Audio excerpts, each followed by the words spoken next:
All right, it is now 6 o'clock on Monday, August 28th. I'm Mark McIntyre, I'm the chair of the Architecture Review Board. Joining me are Jane Clare, Jeff Broadleaf, Susan Stevenson, and board member John Gregory by Zoom. So as we have quorum, I motion to open tonight's meeting of the Architecture Review Board. Is there a second? All right, first up is minutes approval for August 14th. Did everyone receive the meeting, the Yes. minutes? Has everyone read them and are there any questions or changes? Yes and no. Okay. Then I motion that we accept the minutes from August, from the previous meeting. Do I have a second? Second. All in favor? Aye. Next on the agenda is our written decisions. The first one is for 200 Pond Lane for construction of a two-story single-family dwelling. Do you want to top line it for us, Alice? So the board had previously approved a demolition for this property and granted a certificate of appropriateness for that demolition in February of 2021, and they've now approved this house. Okay. Has everyone had a chance to read the written decision? Yes. Are there any questions or comments? No. Then motion to accept the written decision to accept the application for 200 Pond Lane. Is there a second? Second. All in favor? Aye. Any opposed? Next up is the written decision for 483 Hill Street for construction of accessory pool houses. You want to top line that for us, Alice? That's sort of the top line, I get that. Right. There's not much to this one. The board has before it a certificate of appropriateness to construct an accessory pool house designed to match the existing house with wood and trim painted white. Great. Did you have a chance to review the written decision? Yes. John? Yeah. Okay, are there any questions or changes? No. No. Then motion to accept the application for 483 Hill Street. Do I have a second? Second. All approved? Yeah. Aye. Aye. Any opposed? By way of introduction, joining us tonight beyond John should be Alex Wallach, the Planning Director on Zoom. We have Jackie Ellen, our recording secretary, Sage Certain in the back, who's running videography, and of course our counsel, Alice Cooley. I'm going to reverse the next two issues here because one's a fast adjournment request in case anybody in the audience is waiting for these. We have adjournment requests for 3 properties to September the 11th. The first is Jennifer and Juan Mejia at 50 Post Crossing. The second is 300 North Main Street LLC at 300 North Main Street, and 242 South Main Street LLC. Motion to accept the request to adjourn for these three applicants. Do I have a second? Second. All in favor? Aye. Any opposed? Okay. Next on the agenda is a pre-submission conference. These were previously adjourned. Next, we have a pre-submission conference for 383 First Neck Lane LLC. Before we go into this, just a quick history. From time to time, people ask us to do a pre-submission conference.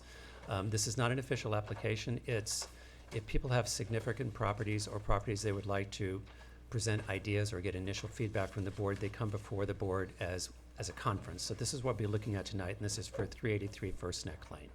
So tonight we will not be voting on this property, but the board will be commenting, nor will we take public comment. Hello. Frank Greenwald, Architects at New York. Okay. I'm the applicant for this project. Okay. So we've submitted a bunch of drawings and a little history report prepared by Britton Bister. And maybe I should just sort of simplify the report and sort of just run through what we know and what we don't know about the house. According to this, in 1916, this house was moved, or portions of the existing house were moved from Main Street by Samuel Parrish to this current location, 383 First Neck Lane. We know that there was a Sanborn fire map that says that, and there was an article in the paper, local paper, that says the same thing. The next thing that we know is, so that's 1960, and the next thing that we know is in 1971, there was an application to the building department to renovate there's sort of a little porch on the south side to renovate that porch and turn it into a screen porch. That was in 1971. It appears, according to the Sanborn maps, between those two dates, there was some additional work done to the house. There was a front porch added, a little, you can see these columns. A little colonnaded front porch was added. The rear of the main body of the house was expanded somewhat, according to the Sanborn maps. And I think that's sort of all that happened between then. The next thing that we do know is in 2005, there was a building permit to create a large expansion in the rear of the house, the west of the house, and to build this two-story garage bedroom above it, which is attached to the house. So that was in 2005. That's, With that roof? yeah. Okay. The garage roof? Uh-huh. Yeah, that was done in 2005. That's a new Thank you. structure. There's the rear additions to the main body of the house. I'm calling the main body of the house the sort of three-story center section of the house. The additions to the rear of that appear to have been renovated and expanded several times. There's sort of a bunch of different pieces to it, which you can sort of see in that top right photo. So in 1971, in 2005, they did all of these additions. That's sort of all we know about the history of the house right now. What we're proposing to do is to maintain the existing center portion, the front portion of the house. What we're proposing to do is remove the screen porch on the left, which is the south side, remove the entrance portico that we believe was added sometime between those two dates, remove that, and remove the entire rear addition on the house. Remove its garage addition, remove the sort of central addition that comes off the back of the house. We're also proposing to remove the lean-to addition on the right side of the house, which is the north side of the house. Although that appears to be on the Sanborn maps when it was moved in 1916, it doesn't appear to me that it was part of the original construction of the house, because it seems sort of odd to have that on one side and the little flat roof thing on the other side. So that's sort of our proposal. There's a carriage house on the property. The swimming pool is a tennis court in the back. We're not proposing to do anything to those structures at this point. We are proposing to remove, there's a sort of a large driveway that runs sort of all around the house. We're proposing, in my plan, you'll see, proposing to remove that and simplify that and get the cars away from the front of the house. The other thing that we're thinking of doing is we need to correct the foundation of the house, so we're gonna pick it up and build a proper foundation underneath it. And we're proposing to move the house slightly forward. I think it's 100 and something feet back from the front property line. We're proposing to move it forward like 10 to 15 feet to get it away from that large tree you see in the upper photograph. There's a large tree in the back of the house, which has grown, I guess, significantly since when they built these additions. And we're proposing to move it slightly forward just to get it away from the tree so we can sort of clean that area up in terms of landscaping and maintain that tree. And that's sort of the gist of what we're proposing to do. So the idea is to maintain the original body of the house, this center section, sort of clean up the other parts of it. And then what we're proposing, if you look at our proposed drawings, we're proposing to add a new addition. The elevations.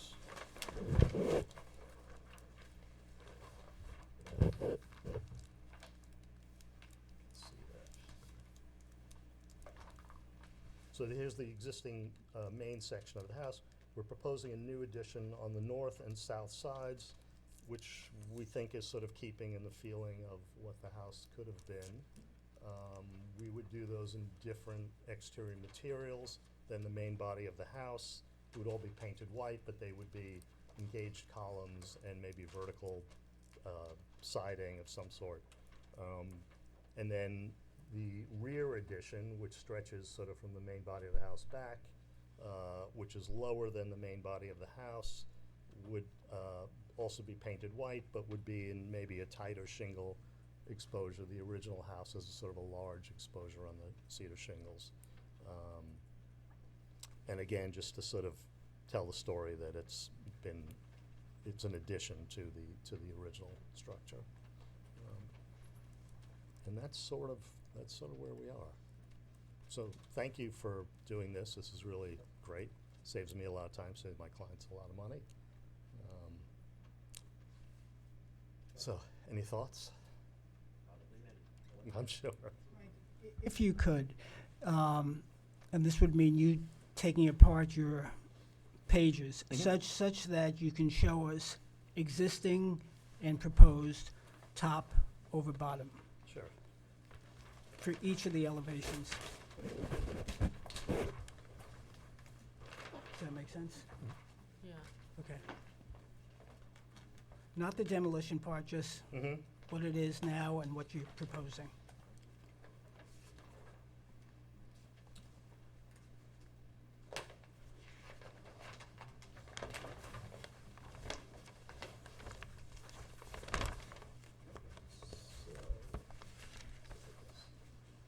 So let's sort of focus on the front of the house, which is, I guess, sort of the most critical.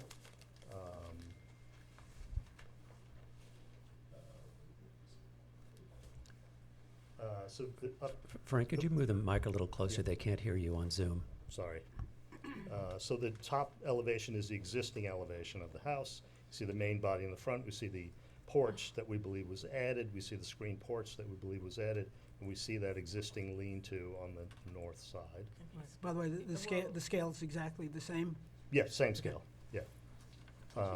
Below it is the proposed elevation. We see the existing main body of the house, and on the two sides, the two proposed additions, which would replace the two existing additions that are there now. And then, actually, what we're proposing to do is, at the moment, is maintain that sort of rear garage addition and sort of reconfigure it and turn that into a living space for the house. And but that's set fairly far back from the front elevation, so that's sort of in the distance. Okay. Does that make sense? Yeah. Keep going. Yeah.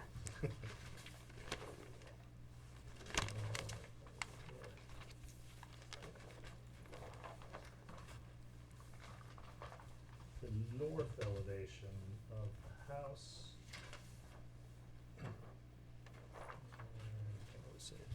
So the north elevation of the house is, the upper elevation is the existing elevation, and you can see this section is the original part of the house. This is the side of that lean-to, and then this is the series of additions to the rear of the house, some of which was original according to the Sanborn map, but it's been added to, it's been expanded out. So the idea is to maintain this part, remove this part, and replace it with sort of a simpler version, just sort of a simple gable addition. Right. And the ridge line looks like it goes close to, okay. Just wanted to make sure everybody's aware of that. Okay. Yep. Okay. Next. Those are the only two elevations we have. Okay. All right. Well, The other existing elevations are sort of hard to follow because, there's so many different levels here in terms of what's forward and backward, fore and aft. okay. So my general comment is twofold. On the positive, cleaning up the mix of additions at various times, different styles, is commendable. At the same time, on the negative side, the addition or the proposal seems to be expansive and far from subservient, which is a guiding line to the expansion of an historic structure. Well, overall, the square footage of the existing house and the proposed house overall are about the same. Mm-hmm. 9,600 or something square feet. Right. At the same time, the current structure, as a mishmash as it is of different additions, still has different elevations to it, which make it clearly distinguishable from the historic house. The addition you're proposing gives the appearance of something that's 3 times the historic structure, and is much larger, without any definition in terms of the ridgeline. Mm-hmm. I agree with Jeff. It's not necessarily about the square footage as much as the stature of the addition against the original structure of the house. Me too. I think it Also, I think, we need to take a closer look at the part of the house that did exist in 1917, even though you refer to it as a lean-to. I think we just need to determine if there's more to it than just that, since it did exist. Yeah, that was definitely part of the house that was moved, according to the Sanborn maps. Right, but it was there in 1917 when it was moved, correct? Yes. The one thing I would probably caution is picking the house up and moving it forward. Because if you look in the historic guidelines for the village of Southampton, this house is actually in them. Mm-hmm. And it's listed as circa 1900. So it was picked up and moved, something was being built, so it was picked up and moved. But I think one of the things we'd look to preserve is the intent of the original house. So if the lean-to was there, and also even when I look on the Sanborn map, it looks like the porch was there. Because when you look at the shape of it, there is some sort of porch there. The house is not flat across the front. So one thing we would want to do The is front we would... porch or the side porch? The front porch. In the original, because that's part of the original intent of the house. So one thing that we would want to do is bring in the ARB historic consultant and have him go and do a full report on it. We probably spend a little bit of time over at the History Museum to see what other existing photographs of it, because it's been around since, 1900 and then 1917. So one of the things the board probably looking for is to maintain the historic openings, the historic intent of the original structure. And part of that deals with how it sits in the street and its Mhm. view from the street. So I think the idea that we would pick up a house from 1917 and move it forward 150 feet or whatever, No, 15 feet or 10 whatever, Yeah, 10 to feet. 15. I don't know that you get a lot of support for that, because it would change its view from the street, and it would change the streetscape in a historic district. Mhm. If you look at the 1916 Sanborn map, it doesn't show the front porch. I mean, I'm not arguing No, the but I would, demolish it, but I'm looking at, which one am I looking at? it doesn't show in 1916. It shows in the survey of 1963. Oh, that's a big gap. Yeah, it is big. Yeah, there's a big, Well, there's a big gap. I in guess the- in the my reference. point is we would want Zach to do the historic research to figure out Mhm. what the originality was, because it does appear, you're right, it's hard to tell from these early Sanborn Yeah. maps. Well, there's a But the in the pictures and in the historic guideline photograph that we have, it does exist in that photograph. So I just want someone to spend some time and give us Mhm. some past history on that. Sure. And possibly the History Museum may have photographs Yeah. you might be able to Yeah. dig into, would because be this good. is obviously a very special house. That parish moved it, and Mhm. the old Foster house, as they say. Yeah. So I would say it's gonna be needed to be treated with kid gloves. Mhm. Yeah. Well, that's why we're here. Yeah, no, and thank you. We appreciate it. No, We thank have you. another project coming up tonight that actually came in for a pre-submission conference for the same reason. I think one of the things we look for from national guidelines is that additions should always be subservient to the original structure. And it does feel like by raising the ridgeline that you have on the addition to match the height of the house, it's suddenly, the original intent is no longer subservient. So that would be something to consider. Mm-hmm, mm-hmm. Okay. Also, it makes it too regular to me. I mean, the whole point of these things is that they're not, I understand you're wanting it to be regular, but sort of the historic impact is often the accretion of what happened. And how quaint that is. Well, that's Mhm. right. So the wackier the better sometimes for me, but that's not fair to you in a way. But it shows, it's, Well, it tells a story. yes, The issue and with it is these. a history of it, instead of, when you take those two additions and then have a ridge line that's so uniform, I think it really diminishes the entire house, Mhm. personally, in a And the way issue- that it doesn't need to be.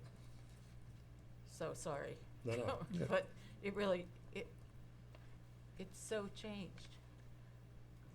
Well, the issue with these historic renovations is always at what point do you go back to? Right? Well, I mean.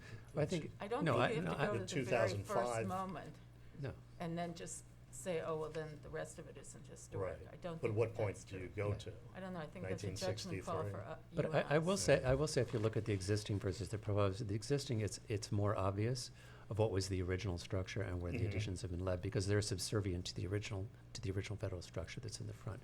So I think I kind of, so those would be our comments to take into consideration. I think moving the house is not optimal. You're hearing some issues about whether or not the proposed changes are subservient to the original 1900 house.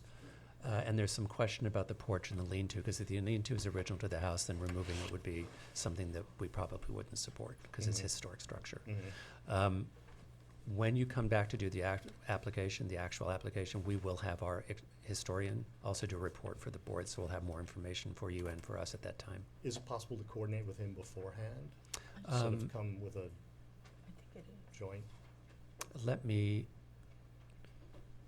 think about that for a minute, because normally we have, No. the village hires No? a historian. The historian represents the board. They do an independent historic analysis of a house. They bring it to the board Right. as a research tool for the board for additional information from the board is reviewing. We don't usually do it in tandem with an applicant. I don't think that's correct, and I think we're getting a no over here from Yeah, no. our council. No, the referral has to come from the board. Right. So once it's submitted, we can do it, but Yeah. not before.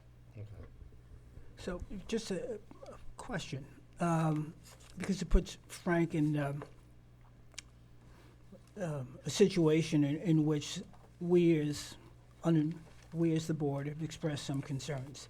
We'll have the historic consultant report to us. If the next time that he would hear our view of our consultant's report through us, he would have had to gone through a formal Yeah. design and application. Mm-hmm. Without the benefit of, and I know we only allow one pre-application submission, but it seems in this case, it's ineffective and potentially inefficient. Okay. I agree. So, Well, I think the way the process works is that they will come and make an application. Once an application comes in, we automatically refer it to the historic consultant. Now, we can wait for that report to come in before we hear the application what by you're saying. adjourning it. But we have to have a formal application to trigger the process, where which the Okay, village reaches out okay. to ZAC to Okay. engage ZAC. We All don't, right, we don't I act, got we you. don't engage our historic consultant until we have an actual application. Okay, I understand. So that's sort of how the process Okay, works. I'm that happy makes more to- sense. To talk to Alex at another time about if there's, anything we can do to, get a report and give some guidance. And I know one time in the past, we did allow a second pre-submission conference. If the board wants to Yes, consider for- doing that, they can. For what it's worth, I had actually asked the question of, and Alex can speak to this, I had actually asked the question, can we go ahead and hire the consultant now? But there are sort of rules and process that the village follows. You want to speak to that, Alex? Right, so we would typically refer an application to Zach when we have an official application, and then Zach would prepare a report that offers not only a history of the structure, but we typically ask Zach to comment on what's being proposed. Because this is a pre-application, there's nothing that's actually being proposed at this stage. It's really kind of conceptual for the board to provide informal feedback. At the time if and when we do have an application, we would provide that to Zach, and we can provide that to the applicant, even before, they come and present to the board, so everybody has that information ahead of time. Alex, would it be possible for the board to engage with Zach to determine just like a specific question, like what date are we looking at for this house being original? Because we've got a couple of moving factors here with the house being moved to the site, the lean-to having been moved to hit, but perhaps not part of the original structure. So if we could have Zach kind of target a date for the board, then maybe we could have a second pre-submission conference. We can discuss that with Zach. So it sounds like maybe what we want from him is a little bit of a history of the site, independent from any reaction to a proposal that he may have. All right, let's do Yeah, this. Let's do this. We'll take this offline. We will get back to you and figure out what the right process is, because also we need to follow the process that works for the village building department. Yeah, of course. Okay, Great. great. Well, thank Thank you you. very much. Thank you very much. Okay, so that moves us down the agenda. Next is for public hearings, historic carryover matters. The first one is 39 Lewis, and I believe you had some comments. Yeah, for the purpose of disclosure, I wanted to advise the board that the applicant, with good intentions, reached out to me to make me aware of certain things that he was doing to the house and where they stood. I advised him that it was a matter before the board, and that any request to either view the property or otherwise comment, the venue for that was and is a board meeting. So, but I just want you to know that that outreach was made and how I responded. Okay, thank you. Is the applicant here? Yeah, please come on up.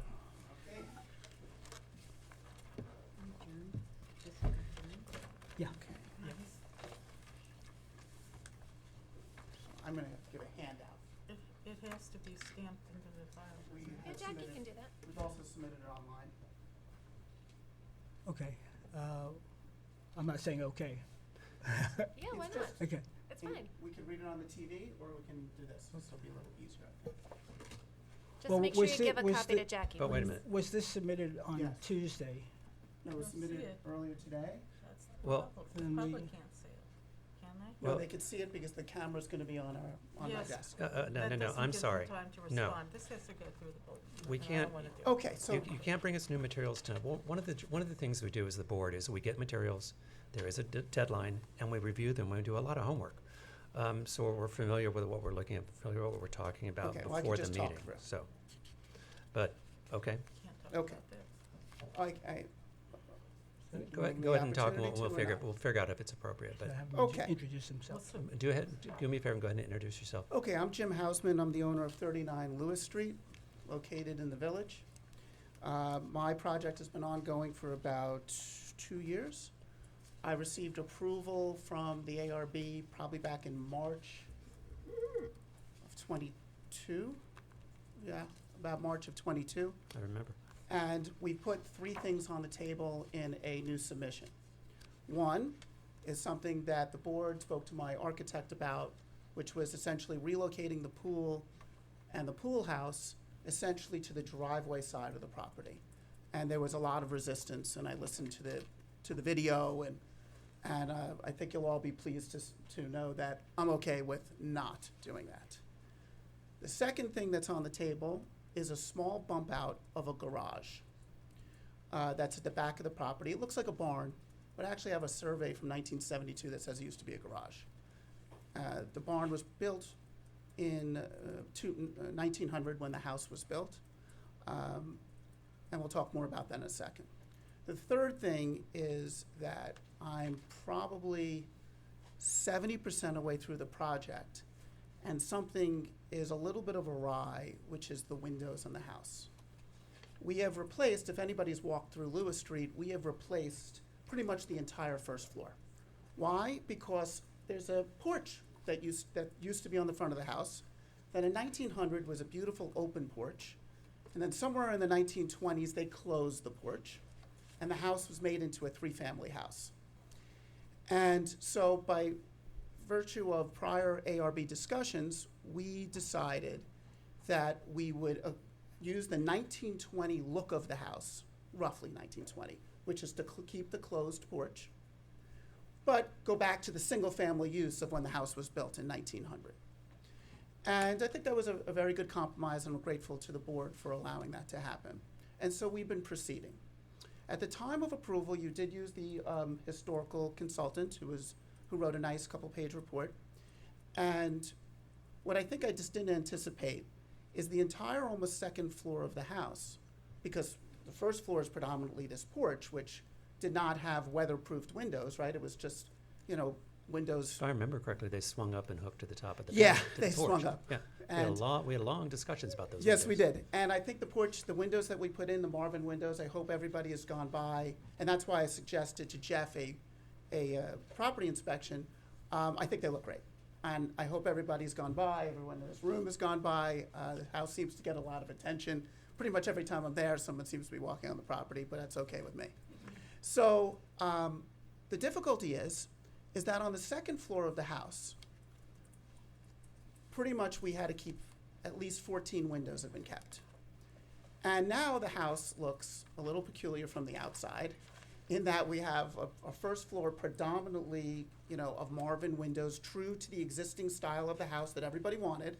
But now we have a second floor of the house which has horrendously dilapidated windows. And next time we can go through pictures, and I have all sorts of things.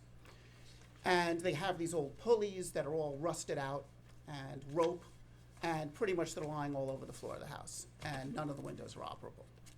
So the three things that are on the table before the ARB is one, the relocation of the pool house and the pool. We can forget about that. I just want to get the project done. I'm okay. And I'll build it as previously approved. I already have a septic approval for that original design. So let's put it out of our memories.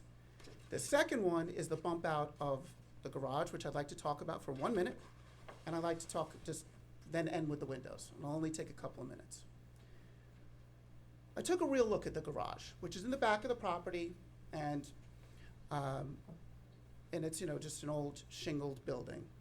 And again, the use varied over the years. And what we realized about this garage, based upon my research at the Historical Society, is it was a perfect square. I have in my materials, which I can show, but if you don't want to, it was on all the maps in the Historical Society, it was a perfect square, like a little building, outbuilding. Somewhere after 1920 or 1930, I think the last map I looked at in the Historical Society was 1932, somebody bumped out the front of the garage, such that the garage is no longer a square, but it goes like this, and then there's this little nook. And so it's no longer a square. I can show you with 100% accuracy that the garage, or whatever the use was in 1900 when the property was built, was absolutely a perfect square. And I want to take that little bump out, which is probably 3 or 4 by maybe 8, because the garage, it's by 6. The garage lengthwise, meaning some people would look at it as a barn building, I look at it as a garage, is about 22 feet long and about 10 feet deep. 16 feet has this bump out, and 6 feet is what I call the nook, or the notch, whatever you want to call it. So what I'm asking the board to consider, especially in light of my complete willingness to abandon any changes to the pool or the pool house, is to allow me to go back to the perfect square, which is, I can measure it, but it's probably 20 feet of garage. Why? My property has a driveway that goes down the left-hand side of the property. Just like a flag lot driveway, just straight down, and that's the end of it. When it gets down to the end, I don't have a place really to park the car. So what I want to use that building for, like it was used in the 1972 survey that I found with some surveyor, is I want to use it as a garage, which means you need to make a right turn if anybody remembers the property, you need to make a pretty sharp right turn into the garage. That bump out almost stops me from going into the garage. It means I have to go in and kind of on an angle. That's the real reason that I want to do this and get this little square footage. I'm not using that building for living quarters. It actually has a mezzanine up top, which is very interesting. But none of my application plans or anything have anything to do with that building other than being a garage. But I would need to get this little thing, this little nook, so I can make a right-hand turn into it easily and then have enough room to have the car in there. Because, again, it's about 16 feet wide, it's 16 feet long, and some cars are essentially longer than that. So that's the reason for that. Very practical, I think, and something I hope you would not find objectionable. On the windows, which is why I suggested to Jeff the site visit, I think it looks peculiar to have these, I think we're very true to the architectural spirit of this house. I've pretty much kept all the integrity of the rooms on the second floor. You'll see all the original wood. I think that the house is going to be, I think it's going to be fantastic. But when you literally look at it, all the unbelievable repairs that need to be done to these windows, again, on the second floor and wrapping around the house, seem to be an enormous effort, and it's going to look different. Furthermore, I did have an an energy consultant come in, and I know that's kind of against the grain for historic. I understand that. I'm not saying an energy consultant is everything. But they said that the house with the original windows, now the house doesn't have entirely original windows. We have about probably 50, 60 windows in the house, and 14 are original. He said the energy loss, if we didn't do, was about 60% higher.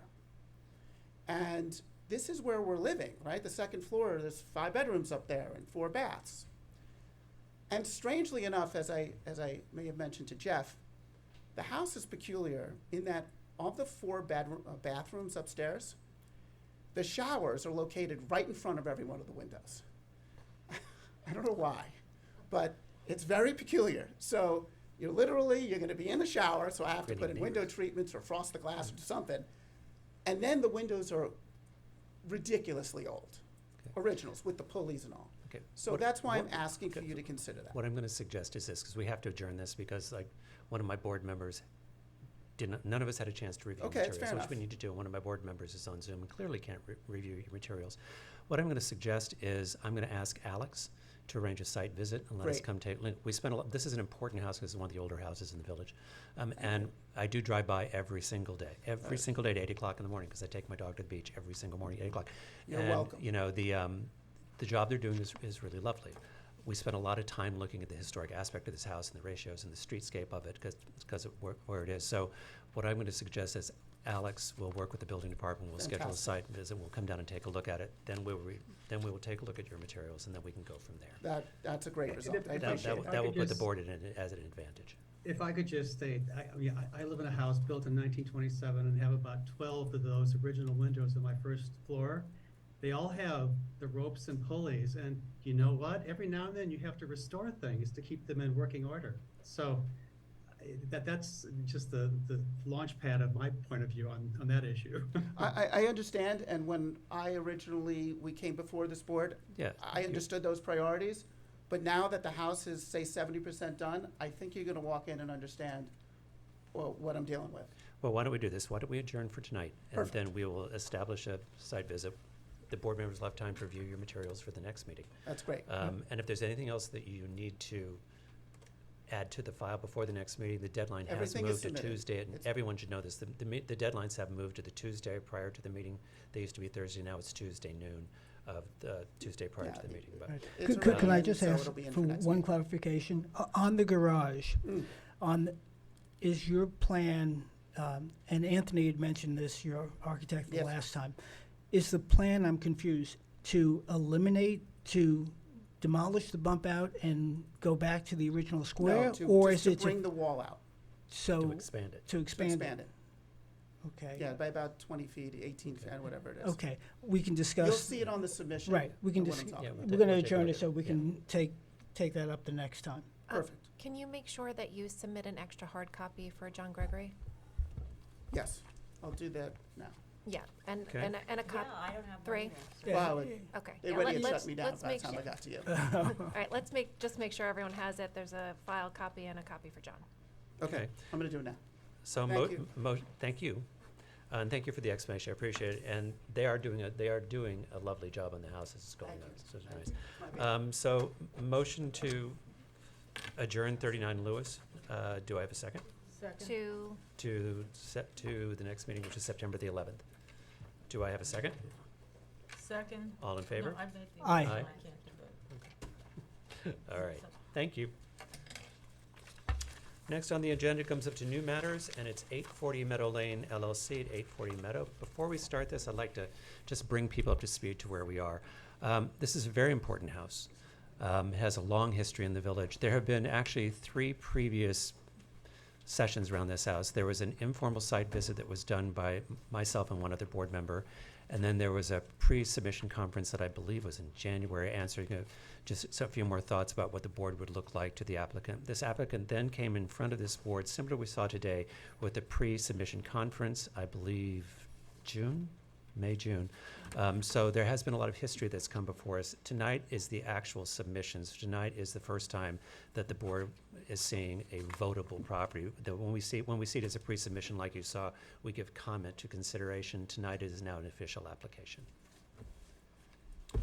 For the applicant, my name is John Bennett, and I'm Bennett Reed, lawyers in Southampton. Bailey Larkin is here with me as well. Peter Marino, the project architect, is here, and he'll present. Craig Spiegel from Peter Marino's office is here as well. We've submitted the affidavits of mailing and posting. As stated, the application seeks to approval to restore and renovate an existing residence at 840 Meadow, Southampton Lane. The home is known as Ocean Castle. It's the last home in the Beach Historic District. The existing home is currently in a state of disrepair. As I hope was apparent through the submissions we have made, the project architect, Peter Marino, has conducted a significant amount of research in developing the plans that will be presented this evening. And the research is more than what was available. This Houses of the Hamptons and a couple of other published books, but we've gone well beyond that. We've gone very, very deep dive into the research of this home. Mr. Marino and his associates researched historic images of the existing residence and also the work of Peabody, Wilson, and Brown, the architect that had originally designed the home, in an effort to develop plans that will restore historic details that have been replaced or lost while making the residence more conducive to modern living. As you stated, we were here a couple of months ago for a work session to get some feedback. We're here with our formal request for the certificate of appropriateness to complete the proposed renovation and restorations. I think you'll find it's a wonderful thing that our client has taken hold of this very historic property and hired someone with a love for historic preservation and restoration. And I feel confident that you will be happy with what is proposed here. Not, I might add, at a small expense either. So, I have a question. When the packets came in, there's 2 sets of paperwork. They form one, or there were no updates in here that I saw, or they just form one Bailey, full you want to- submission? You handle that, I think, just so I'm not saying anything inaccurate. After the initial submission, there was a supplemental filing that modified the plans. Yeah. And then That most was recent. that's in Correct. group It 2. did. That's It was that's just what I to saw. Okay. fine tune the presentation that's being made this evening. And there was one final revision that was made, I guess, at least a week ago, for the south elevation, and Mr. Marino will show you that. It had simply just changed one of the rear terraces. So the south elevation was modified after we submitted. Okay, thank you for the clarification.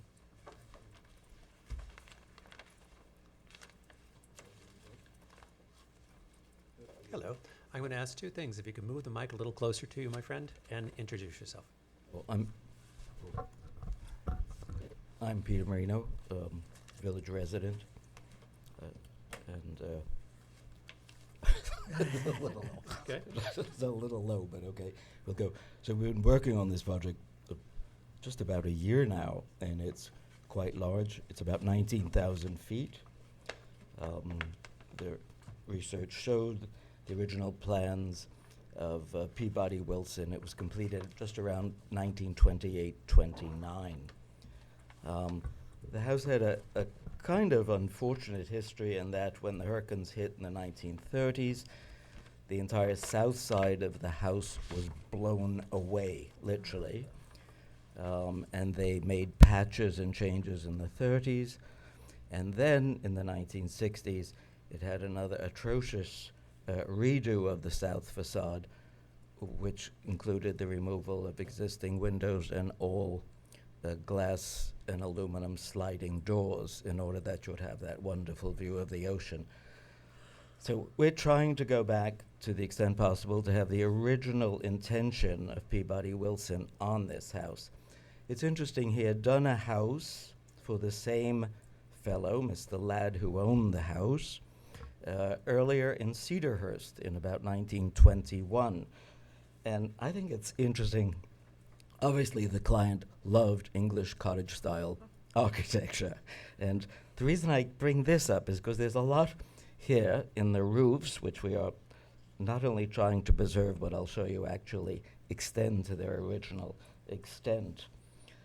So let's just deal with the north facade. The north facade, which was not demolished during the hurricanes, is the one that I would like, that I think we can restore, dare I say, to perfection, because we have gotten enough photographs to understand what was originally there.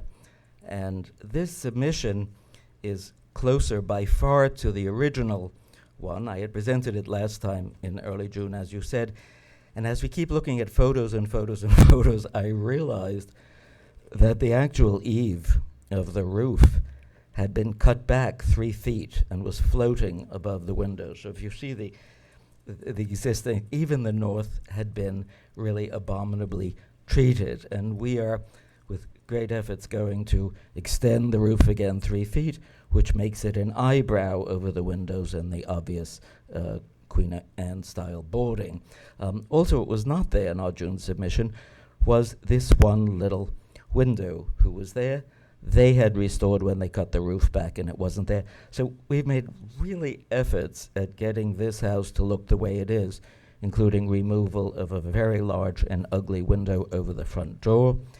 The owners in the 60s put a floor in here and made extra bedrooms. We are removing the floor. We're actually removing about 500 square feet from the house in order to have the glorious gallery double story the way it was originally. The application has two changes in the physical layout, which is the wings on the far end, the farthest wings. We're proposing that both of those wings be raised. And there's a very good reason. This little servant's addition is now substantially below the water table and, in my opinion, horribly dangerous. The other side, facing west, if you look at photos in existing, what they did in the 60s when they added a swimming pool is they brought the dunes right up to the edge of the eave, which is an abomination architecturally. So we'll show you the two wings that we're requesting each be raised 4 feet. On the front, everything that we're requesting, we don't need to make any changements, but we are to go back to the original architecture, including these funny little windows that we found were there. Right now there's one big dumb window sitting there, as you can see on that elevation. And as you can see, the roof was cut back. The important thing to notice is that this architect really likes large roofs, and that's why we're adding the 3 feet that does not exist today. We don't have to. I just think it really is important for the beauty and the original intent. So the north side is pretty much, may I say, in control. And you see the original severity over the front door. There's no window, and you see right now they've added a hideous aluminum window so they could add bedrooms. So we're restoring it to the way it was. Let's look at the south side, which is the one where I actually had to use a little ingenuity. I believe, because nothing was left. Here we have the existing elevation with all of the aluminum and glass windows. And I believe you can see this is the line of the existing earth. It's 18 inches below the roof. It's really hideous. So we're proposing that whole roof goes up 4 feet, and balancing that, the servant's wing would similarly go up 4 feet at the other side.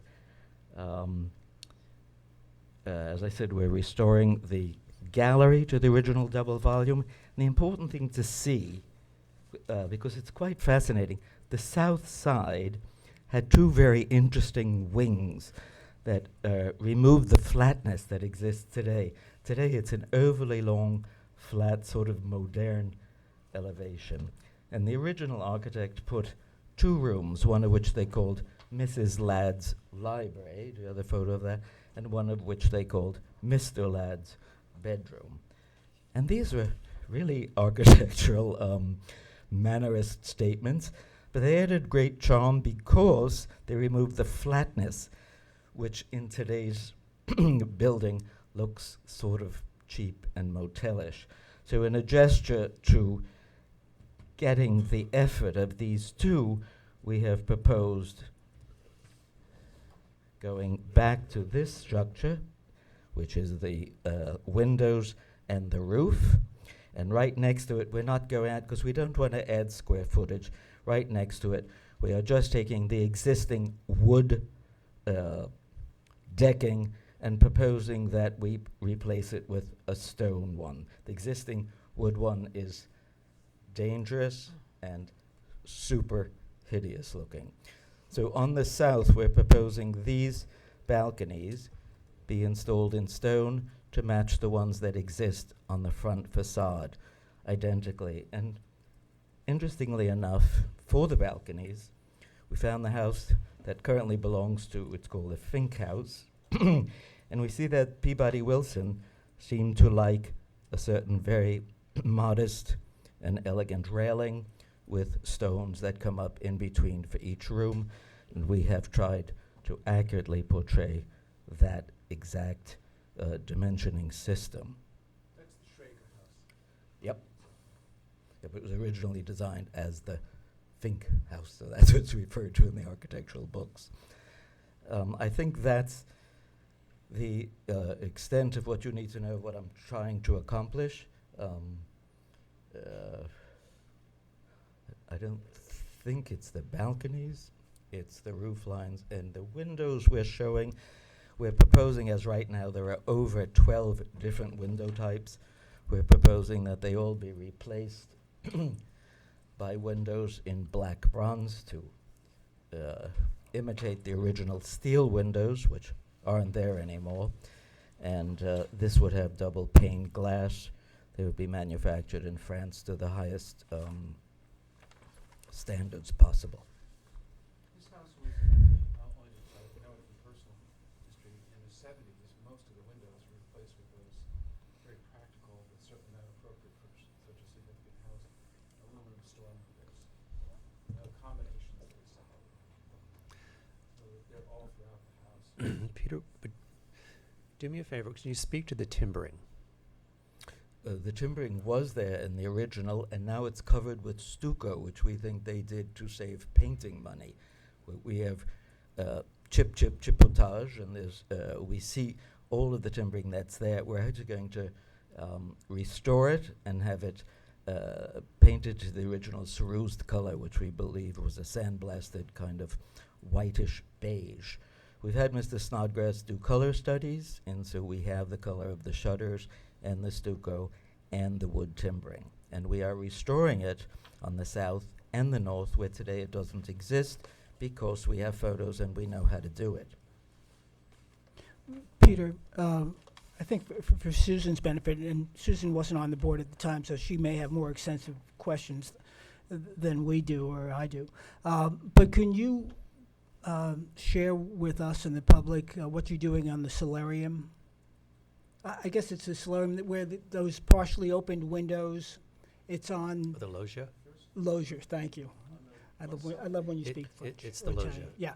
This loader, yes, It's the, Yeah. yes. right It's here. in the Yes, southwest. there were in the original house, there were windows, and they didn't open like you were just saying this way, but they were original sliding windows which went up and down, and they were removed. Now they have, it was quite innovative for 1929. They actually went all the way down, so in the daytime you could have full air from the ocean, and then you could have them rolled up. There they were, the original 4 holes. We're kind of proposing that we put that back because I think that Peabody Wilson thought they were sort of clever. It actually was terribly clever, and it applies today. And we are hoping to have the same 4 sliding windows that were there. When I saw them, I said, gee, that doesn't really look, and sure enough, Peter showed me the original photographs. I know none of us Yeah. could believe that the original windows were big pieces of glass. And I originally drew little squares, but this is what the original house had. Mhm. Which was innovative, and it's the- worth the one thing restoring. one thing I would remark on this is when you're in the loggia, when you look at the window at the, I guess it's the window that's facing west. What was important about that window is that it looked actually over the roof line of the house, so you could see from the bay and brought a vista in all the way across. And I think one of the concerns was in raising the house, that intention, that vista, but it actually does not change that vista. It doesn't change it. We built in wood, in plywood, we built 4 roofs. We built an 8, a 6, a 4, and a 2. And the 4 doesn't impact whatsoever the view, so that's why we went with it. Okay. It doesn't really, I would have been happier, frankly, with 6 or 8, because the amount of dirt from the dune, 18 inches, and I'm adding 4, gives you 5'6" to the roof line. I would have been happier with something a little taller, but anything taller started impeding the view, so we're going with the request for 4 feet. Okay. Board members, questions?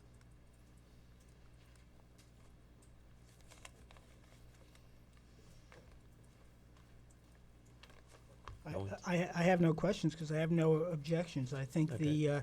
the fact that you are keeping the funny little windows, as you said, I think are positive and reflect your dedication to maintaining the historic elements of the house. And I think the roof lines, both the north and the south elevation, have a nice flow to them, including the 4-foot raising it. So they flow visually and they flow with the dunes. This was the wood, Mr. McIntyre, that where we made them to make sure that it would, and you see the 8-foot seriously impacted the view, and the 4 doesn't at all. I mean, I think we more than did our homework. Okay. I don't see the raising the roof on either side as being an issue, especially, I mean, part of it, the reason is to protect the structure itself, and it also remains subservient to the main structures of the house. My only question is excavation or some other solution available to resolve the issue? Not unless you want us to excavate the dune. It's quite literally, I think you might, I I can't hear think you you. might I'm need to sorry. speak Yeah. into the mic. not unless you want us to excavate the dune, which I would think that the land use department would probably have a heart attack. Because if you go to the site, I think you have been there, it's literally the dune has been pushed up in many cases to the house, so that the house is sort of subterranean to the dune.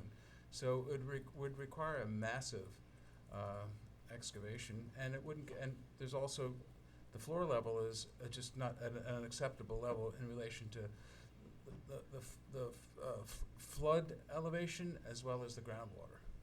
So this is an elegant solution which does no damage to the house and doesn't do any damage to the interior views or anything like that. As I said, Mr. Bennett, I had no issue with raising the structure. My only question was is there another solution? That was my only question, so. Oh, no, I well, I was just responding to it. That's all, that's all.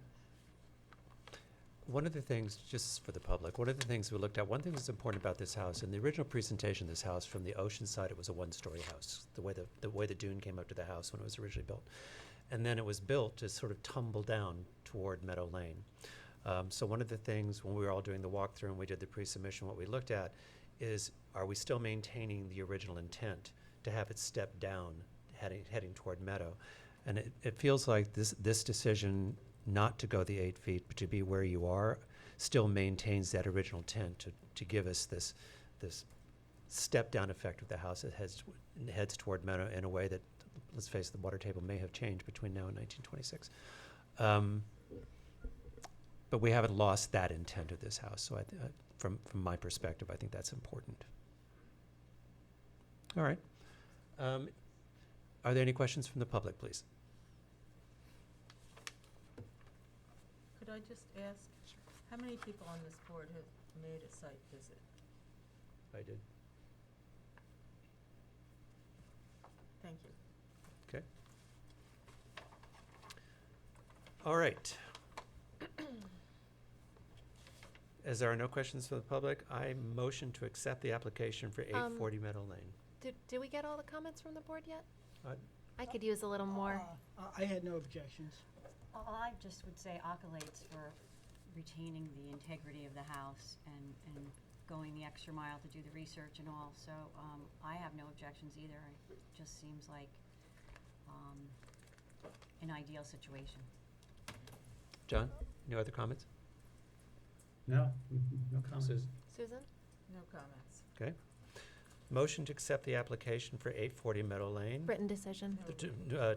I'm sorry, to release to written decision the application for 840 Meadow Lane. Do I have a second? Second? Okay, all in favor? Aye. Any opposed? I just have to say, So proud of yourself, John. no. Gee. The code says written decision. All you use is a sentence saying that matters approved in writing. Anyway. Oh, I want to write about this one. All right. Thank you very much. And also, I would like to say thank you for thank you for the research. Thank you for the research and the long process in this. Thank you all.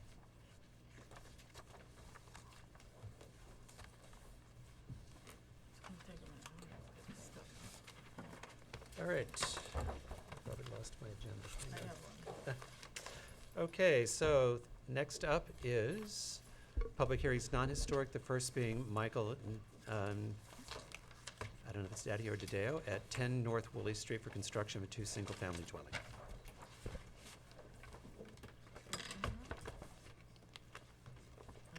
10 North Woolley Street.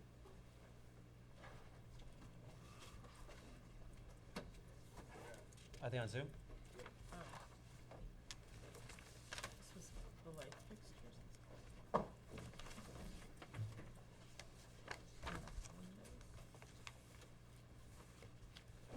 Hello, board members. How are you tonight? Well, thank you. Please introduce Brian yourself. Jackson, architect, the architect for this property. Can I proceed? Yes. Okay. So let me just go share my screen here quickly. So, can you see my screen, board members? We can. Okay. So this is 10 North Woolley Street. We've taken all your comments from the previous meeting into consideration, and I guess I'll just run down them for you. One was regarding this hedge and the sight lines and things of that nature, which was brought up, so we certainly took care of that for you. We have not made any changes to the plans per se, nothing crazy. But what we did do is we took into consideration your comments with regards to the windows and other architectural elements. We took the sweeps out of here, the curves that you didn't like. We also decreased the size of these windows in the gables.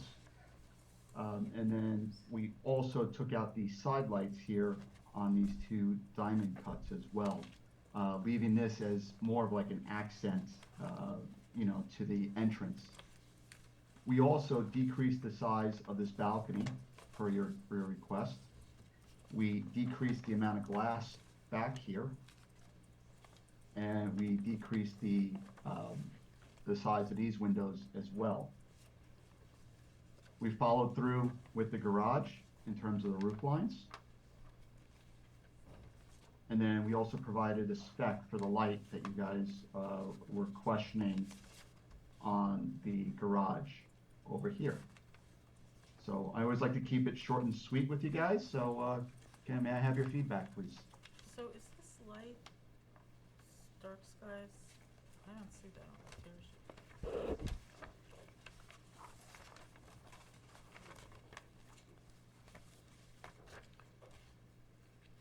I believe the question is the light dark sky compliant? Yeah, oh yes, it is. What is Yes, this? it is. Yeah, it's completely dark sky compliant.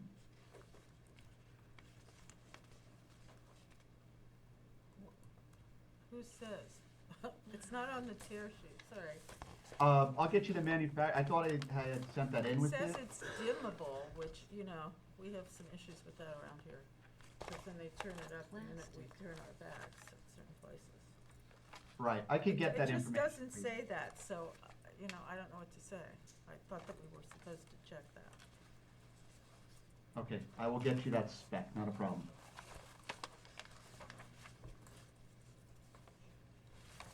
Right? Okay, Did- good question. Other board members? Any other questions, Susan? So, the cross, so the glass at the front door, is that Mhm. still crisscrossed? Is that multi-paned? I can't, Yes, it is? Yes, diamond cut. the diamond glass. It's more just to accent the door than anything. You know, if that's your little thing, that's okay with me, so, I wouldn't, you got rid of some of it though, didn't you, most of it? Didn't you have more of that? Yeah, here was. Okay, it's better, it's last better, time. right, okay. I have nothing more to say. Okay, My issue remains with and I appreciate the changes you've made, Ryan. My issue remains with the windows on the top of the gables.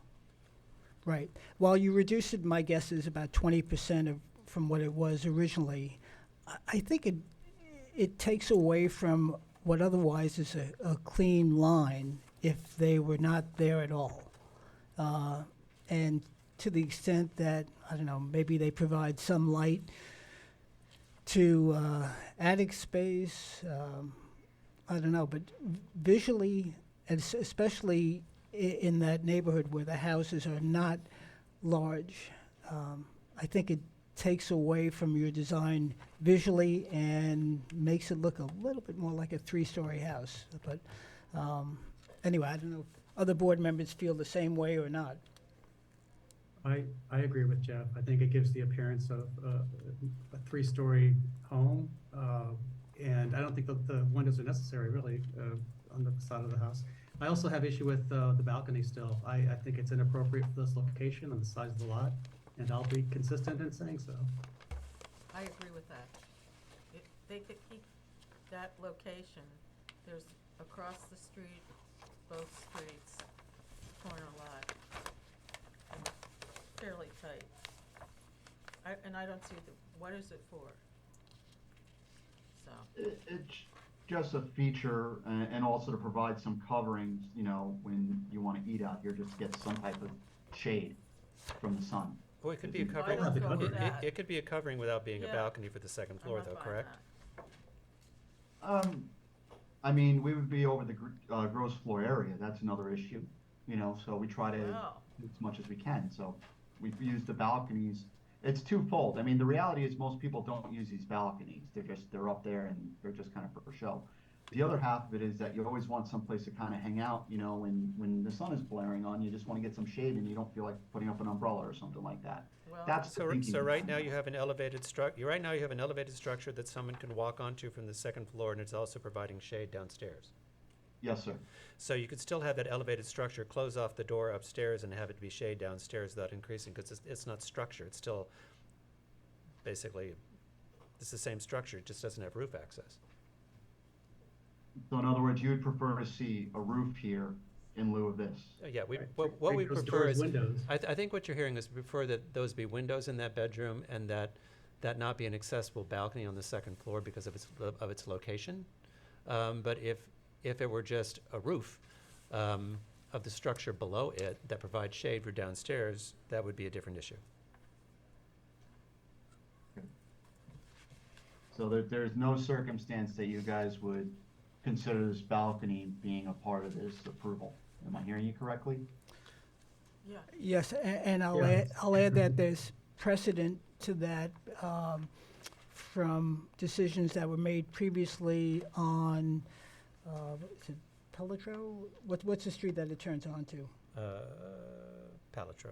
Is that Right. Yeah, So, where you had the other small house. there Yeah. was a smaller house, yeah, that was on the corner of North Woolley, on the north side of North Woolley, and then the one beyond it. So there is precedent for that.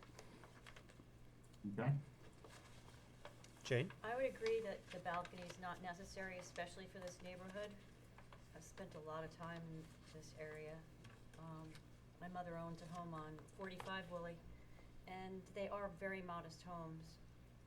I don't like the cross-hatching on the door. I think it cheapens it. That's just my preference, that it would be a little bit more, not so kind of suburban looking. It looks. I agree with Jane on that as well. I agree with Jane. Yeah. And are there shingles or fake shingles up by those top windows? What's that? I That thought right there, I mean, not that's the- shingles, shutters. no, that's a recessed window. So you would have the shingles, and I guess I could provide a detail. So the windows, Oh. set back from the facade. Yes, correct. You had a house recently, maybe on Post Correct. Crossing. No, had it was that on stuff. Cameron. Yeah, or Cameron, yeah. That had that same detail. So we're looking to do that here, and add a little character to it. Is that what But you were I mean, doing it's on the- irrelevant if you guys don't like the windows up there. Is that what you were doing in the windows for the attic? Those aren't shutters, those are Yeah. recessed Saying windows it's also? recessed. Recessed, yes. There aren't any shutters. He's saying it's Right, that's what I'm recessed. saying, but the windows that were nicks that are a part of the attic in the front of the house, I'm saying those appear to be shutters, but now you're saying that those were Yeah. also recessed, so that Yeah. didn't come across in the. Right. In the drawing. Well, in that case, that I'm now more convinced that those windows are inappropriate on both, surely on the front, but to the extent that the back is also visible, this is a corner lot, I would, So is the three windows on the front, is that recessed? It has the same, On the second, Yes. the the windows over the front door are also recessed, correct? Yes. Okay. I'm not sure I can even go with that. What is the point of this? I agree. It's a little fussy and out of character with the design of the house. Yeah. What is the Okay. point? It's Add just some a character to design- it. Character? Okay, well, Mhm. okay, I don't agree with, I think that the cross, I don't know what this is called, cross Cross-hatching. The diamond, That- the diamond pattern windows. window, Yeah. the diamond front Diamond doors. windows, right, from the like 50s. Okay. I think that, I agree that really, that's not a good idea. To me, it's out of character with the neighborhood, for sure. Things are simple and plain there. And handsome. And the recessed windows, I don't think that goes with the style of this house. Okay. So, From my perspective, And it- from my that's- perspective, I think the diamond windows are almost disharmonious with the style in the front of the house, so I think something similar worked there. I'm hearing, and I also agree that the windows that are above the second floor actually just visually make the house look taller, which gives it a little bit of a stronger massing to the street, which I don't think is necessarily appropriate.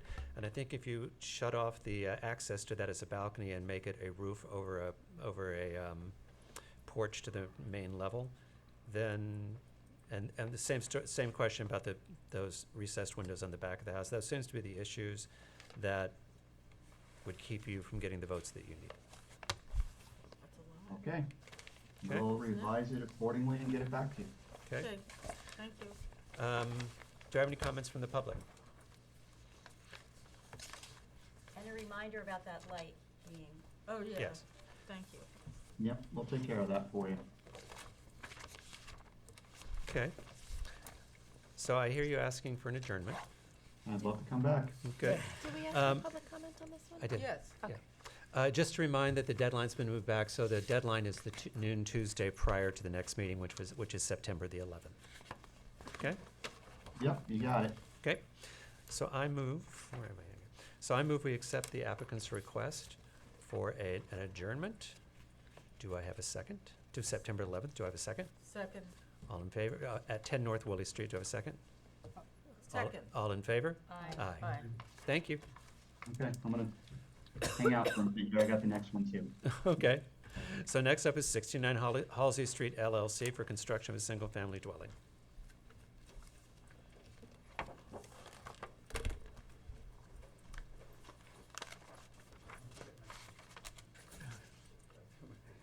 My name is John Bennett, Bennett and Reed, lawyers in Southampton for the applicant.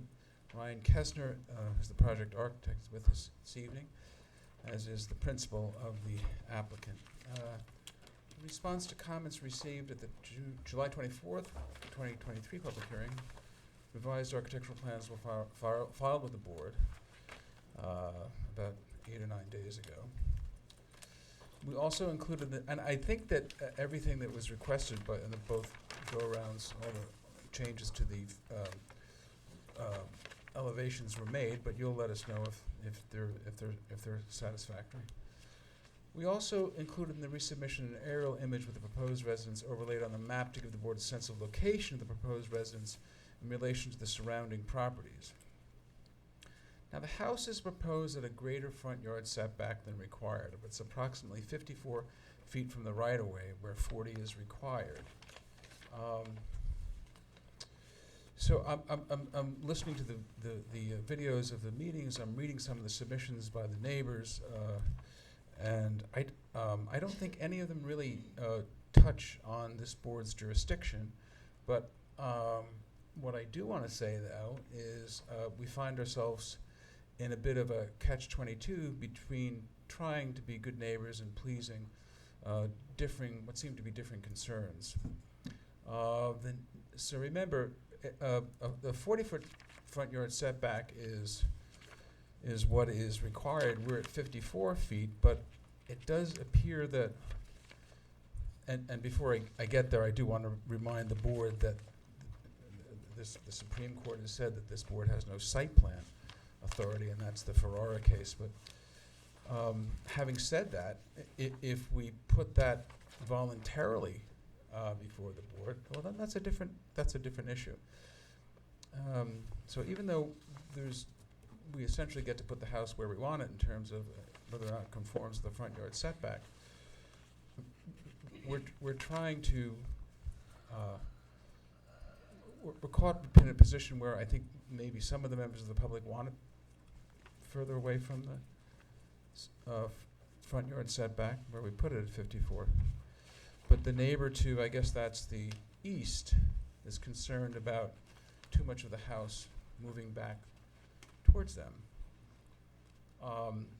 So quite candidly, after some long discussions with my client, we're rather agnostic about it. If the board wants us, despite the lack of site plan review authority, to move the house forward to make it more satisfactory to the neighbor to, I think, the east, I believe. They'll let you know. We don't have an issue with that. We'd like to have a larger front yard, but not at the risk of annoying one of our neighbors to that extent. But then the concern is, of course, some of the people on this road may want the house further back. But I don't mean to put it lateral the ball to you, so to speak. But I guess we'd like to know, if possible, what would be the board's preference based upon testimony that you're going to hear or have heard, and we're willing to do that. Okay.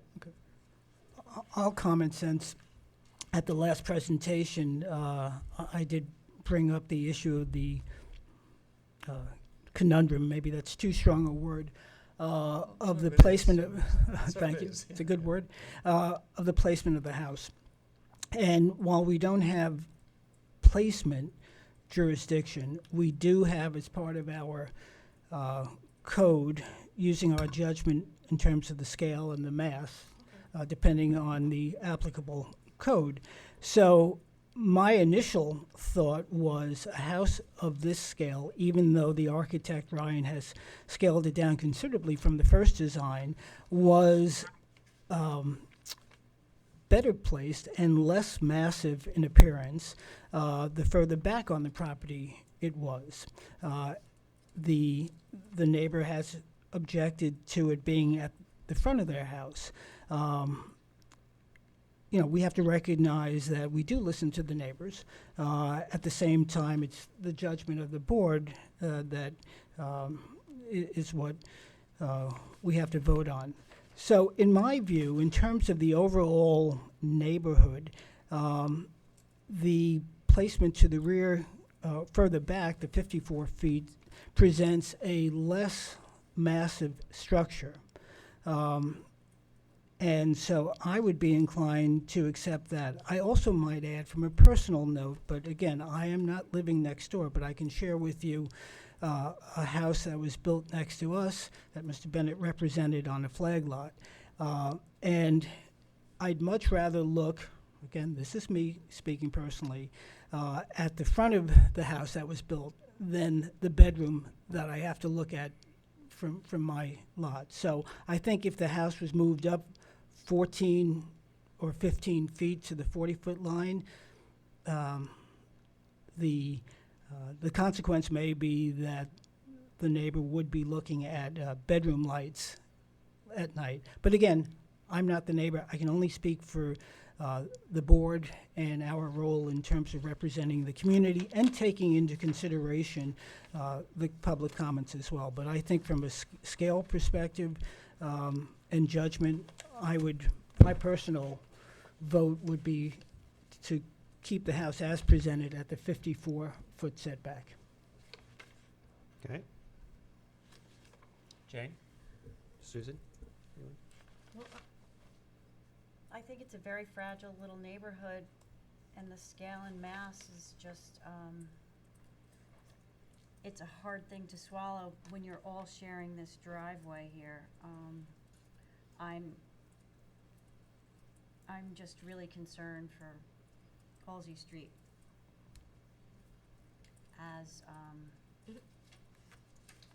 being it's a quintessential street in our village, and it's just so sad to be losing these smaller homes and having these very large houses built. Well, I also think we need to be clear about the street we're talking about. It is not a two-way street. It is an extension, a narrow extension of Halsey Street that was developed as 5 small 2 to 3 bedroom homes in the mid-1940s. And although the houses in that surrounding area have been modified and enlarged, not to the extent of what we're seeing with the massing and size and scale of the houses being proposed. And the aerial view showing the comparison of that house to the other houses that are on the main Halsey Street is a false narrative, because those houses are much larger in scale because they have a different setting, a different environment, a different access than what we're talking about here. So I think we need to be very careful about protecting what is a very unique situation in the village of Southampton. And I think it's very important to actually, from a design standpoint of the house, the long extension of the roof line to cover a balcony, although it's used to keep privacy to the neighbors, I just think it creates even a larger structure than necessary to serve that purpose. Very well said, John.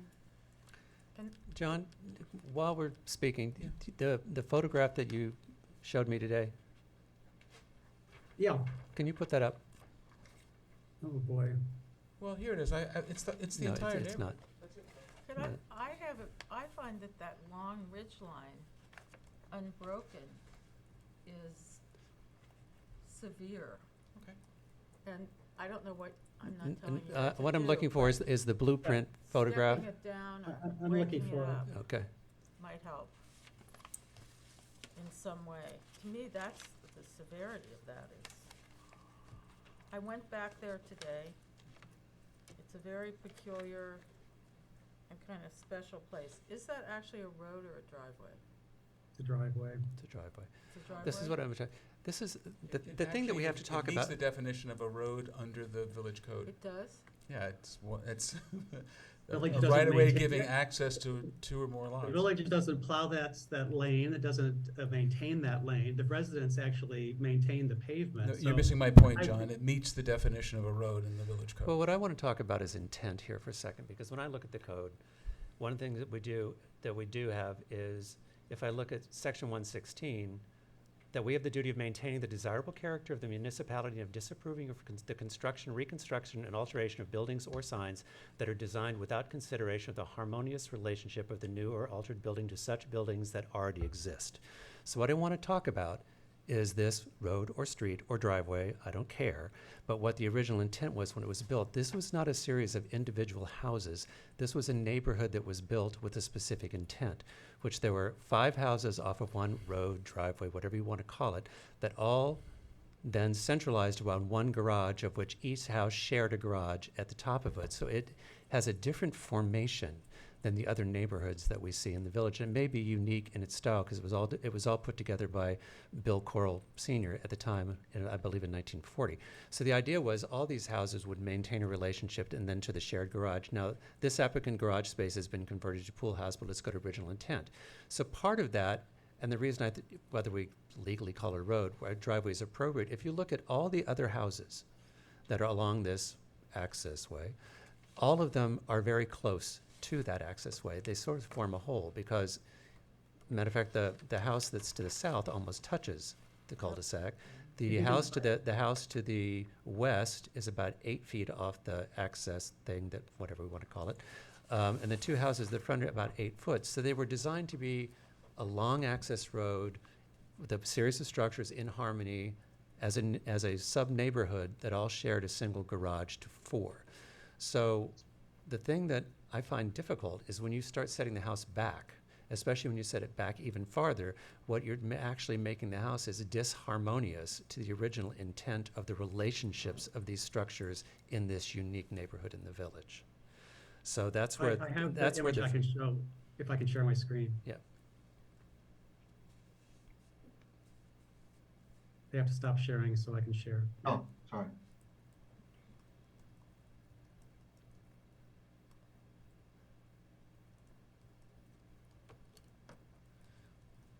You see the image? Kind Yeah. So that's the blueprint that's on the wall in Corll Construction when Bill Corll Sr. Went to get permission for this. That's the road/access, whatever you call it. But you see there were several structures all around a single, and all the houses had a relationship to the access way and to each other, that this house, size aside, because several of these have actually been made larger, including the one that you have a demo permit for right now. So the relationship, so when you take a house at this scale and then push it back 54 feet, 2 things happen. We change the character of the relationship to every other house in this sub-neighborhood. And when you push it back, you also, from a privacy perspective, I think it makes it more difficult to the neighbor to the east as well. So, the house that was pre-existing that wants to be removed, actually is about, the corner of that house is about 8 feet, again, off this access way. You can see at the corner there, although it was made larger, it again came forward because these houses walked from these houses to their shared garage. So I think, if we have to look at what becomes harmonious or disharmonious in a neighborhood, in my opinion, the farther that house gets away from the street, the more disharmonious it becomes in that neighborhood. As for the size and massing, I actually am appreciative of where we've come from the first structure to where we are now, because there are other 1.5 height houses in there. I think the roof line covering the porch wall, I get it's for access also, though it increases the massing of the house. But it's the spatial relationship and the position on the lot versus the other house that I'm finding difficult. Mark, can I talk about some of the things you said? Mhm. I appreciate this picture, though I can't see it very well. But one of the things I just wanted to mention about what you said is the original intent of, this subdivision, this development, whatever it is. That's not something that the board can continue to enforce. There's nothing that requires this board to look at the original intent of this development. I think everything you said neatly fits within the code, in that you can consider the mass, the lines, the spaces between buildings, and the character of the landscape, and in fact, the placement upon the property. I just wanted to point out that original intent is not somewhere we should be looking. Frankly, we should not be looking at the street. We should not be looking at traffic. It's not before this board. But, those other issues that you mentioned, I think, the way that you're thinking is accurate, but I felt the need to point that out. Okay, thank you.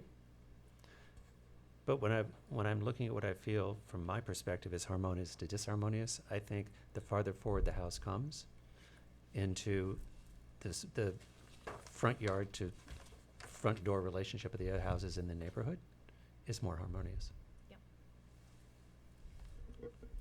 Well, should the board pursue that line, then I become increasingly concerned about another issue that was raised, which is the long roof line and the massiveness that's represented by the west elevation,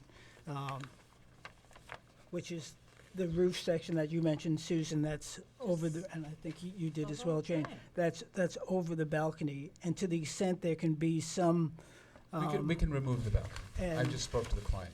If that creates a problem with the elongation of it, because obviously the reason we were elongating it was to try to wrap it so that it wouldn't have any problems with the neighboring owners. Mhm. But if the board would like us to remove that, I just spoke with the principal. He's trying to be flexible. Obviously, in terms of where we move back and forth on the location, even though I think, as I handed council a decision saying that you don't have any authority over site plan, but we're willing to talk about that stuff. And if that creates an issue with the length of the house, we'll drop that as part of the program. I think that it still is this big, May I present a possible solution here? sure. So Just the what I- architect. Yeah, You're the yeah, man. because I was thinking about it and like Mr. Bennett, I was listening to the comments and it was really like a catch-22. We really didn't have a clear direction. Half the people wanted it one way, half the people wanted it the other way. So the solution I came up with was to simply flip the house and keep the architecture. So let me show you what we come up with when we actually do that. The house, this is the closest we could possibly go at this junction because of your setbacks. It comes up quite a bit at this junction. And the front porch is, before it was back here, let's say it was in line with this backyard. But as you can see, we bring it up and it's much more harmonious with respect to the street. But we also get further away, so the massing isn't nearly as bad. By way of comparison, I can show you on here. This is the house, how we have it situated. We have the driveway and the cars this way. Over here, we would have the driveways and the cars this way. Originally, I was doing it this way so you didn't see the cars from the street. But if we go this way, could you possibly see them? Yeah, you could. But the house would then be pulled up, considerably here. How much? Actually, because it's interesting 54. because the 40-foot setback line is at an angle. So if Yeah. if you're actually moving the house to the west, you're pulling it farther forward. Yes, yep, that's the, You're probably getting 4 more feet forward on the house. yeah, this is 34 feet now. So you've gained quite a bit of space here. That's the way the code requires you to establish the front yard setback. Yeah. So. And that more closely resembles the existing situation as well. Yeah, so it wouldn't change the architecture for this presentation, other than everything would be mirrored. That's it. So, and I think that's a reasonable compromise here. It would help the board with their decisions. They're fighting back and forth. It wouldn't put us in a variance, and Not going we there, could we don't proceed have to the- the architecture of the actual house. Well, I can't, I can comply handily with the code, so I have no reason Right. for a variance. And the current distance between the lot line and this drawing versus, Ryan, what you were proposing as an alternative with the driveway on the east side would be what? So, let me go back. Sorry, they, But So the It's the here. distance from the distance from the east sideline to where the structure is. And again, oh, I see. it's not, this would be 54 feet right here. right, no, but I'm talking from the east, And from the sideline, The side yard, the side From yard. east, to the from right, this side, to the right. I'm sorry, east. That's 21 feet right there. In your current drawing, okay, so in your alternative, it's what? You could actually take that drawing right there and pull it forward about 12 feet. If you went to the, 30 So now that line is how, okay, no, okay. This is 30 foot. So basically, we just mirrored it. So now your 21 foot is here and your 30-foot 7's over here. right, so you picked up an extra 10 feet of distance from the neighboring, from the neighbor to the east. Correct. And you got, Correct. and you actually got 1.5 feet or something closer to the road. You got more than that. You got tremendously closer because back 54 is back here, which Right. was we originally told to go back to this point. Right, but if we went to the 40, even if I went to the 40-foot setback line in your previous drawing and this drawing, you're, because of the angle, you're still coming even farther forward. Okay. Yes, yes. So I think I believe that to be a good compromise here. So let's just make sure, regardless of whether or not what your front yard setback is, with the alternative, you gain an increased side yard setback to the east. I just want to make sure that you're saying that Yeah. to us, correct? Okay, all Yes. right, all right. You gain, it increases this way. You basically just mirror this, right? We need the distance for the back out of the car, because you don't want them driving into your neighbor's trees, fence, whatever. So you want to leave enough to comfortably back out there. So basically, where this was 20 and this was 30-foot 7 on the original one, now we flipped it. So now you have 30 here and 20 foot, 21 foot over here, or whatever. Can you show the board that again? The So- alternate, So the driveway is here, right? And we have 30-foot, I believe 7 over here, and this is 21 feet. All we did is we mirrored it. So now the driveway is going to be here. That's 30-foot 7, and that's 21. So you get further away from this person. by 10 feet. You bring it forward so you're more harmonious, but you're not right on the street where the massing seems to be enormous. So I think this is a viable compromise here. Could I just And ask? eliminating the balcony and the This- roof line that goes with. Yes, Yeah. I just spoke to the Yeah. client. We could eliminate the balcony, so we could, I assume, shave some length off the house. No? Okay, I'm going to admit this may be a stupid question, but I'm going to ask it anyway. Was there ever a thought about keeping your pre-existing non-conforming house that's there now and doing a renovation to maintain its closest to the street and push it back? I mean, I'm just Yeah, asking a question. Yeah, you get into a real limitation on, in the zoning code on how much you can increase the degree of nonconformity without going to the zoning Without board of becoming, appeals. without, Yeah. because the house is not small. No, but you can't, Yeah. you can't, it doesn't get you there. Okay, And the pyramid law becomes very restrictive because But you're it- so close to the right, but it would be setback. pre-existing And non-conforming. they don't call it gross floor area, they call it usable floor area, and the limitations on increase on the size of a pre-existing non-conforming house. So Okay. I'd be on my way to the zoning board of appeals, and the first thing someone would say is, well, here's a conforming location. I still had to house." ask. So- I'm not sure. Excuse me? They might like the little cul-de-sac. I'm staying out of it. Yeah, Way. okay, you haven't been there lately. So you- Not that long Okay. ago. I don't know. All right, we're not going to do board bashing here, let's. It's an unusual circumstance, and that is what the zoning board of appeals does deal with. Yeah, I Yeah, don't, well, I don't We see don't have a them. whole bunch of these here. As a matter of fact, I think it's a unique It's situation in unique, in the and village. that's sort of the some of Yeah. the Yeah, discussion. Yeah. I'm not gonna go there. I think that flipping is a fairly ingenious idea, I must say. Huh? I think we'd want to see, Yeah, we gotta We'd wanna see it more drawn out to see- specifically. because I think to be fair, we'd have to see like what the light impact and other impact. It seems like the right idea. They would still want to know, or a good idea. We'd still want to know what the window and light impact looks like now in a flipped house from Okay. film drawings of the neighbors, though. I think we'd want to see that. So I know you have people here, might wanna say something, but why don't we just assume what we're gonna do is we're gonna come back to you with the program flipped Well- and the balcony taken off, I think, unless you have something okay. else to say. I don't No, know. I would say before we just assume anything, I think we should probably have a floor and hear from the Well, public. that's what I was saying. Yeah, Yeah, that's Yeah. exactly what I was Yeah. saying. okay. But can I just say something, please? Sure. So with regards to the lighting impact, this would be your garage. So you're not, this is not gonna be lit very often. That's directly across. Right. Yeah, but we're gonna show the board that. But, you know, for our due diligence, we want to, I hear you, we would want to see it. Okay, okay, no problem. Okay. Let's open it up to comments from members of the public. Unless, wait a minute, before I do that, board members, any other questions? Nope. John, are you good? No more questions at this point. Okay. Can we just go over the actual architecture of it quickly? Public comment first. Because we made some adjustments as per your Well, if comments. Should do it To be honestly, if you're going to flip the house, it's going to be, some- if you're going to flip the house and remove the balcony, And change the roof line, that was also part of it. and consider changing the roof line, I think that's what you're hearing, right? Mm-hmm. That we would look at it, we'd have to honestly see it to be able to comment Okay, I on it. mean, because we're just Yeah. talking about lopping this Yeah. piece off right Yeah. here. Yeah. Okay, I just trying to Okay. help. Yeah, which I appreciate. Okay.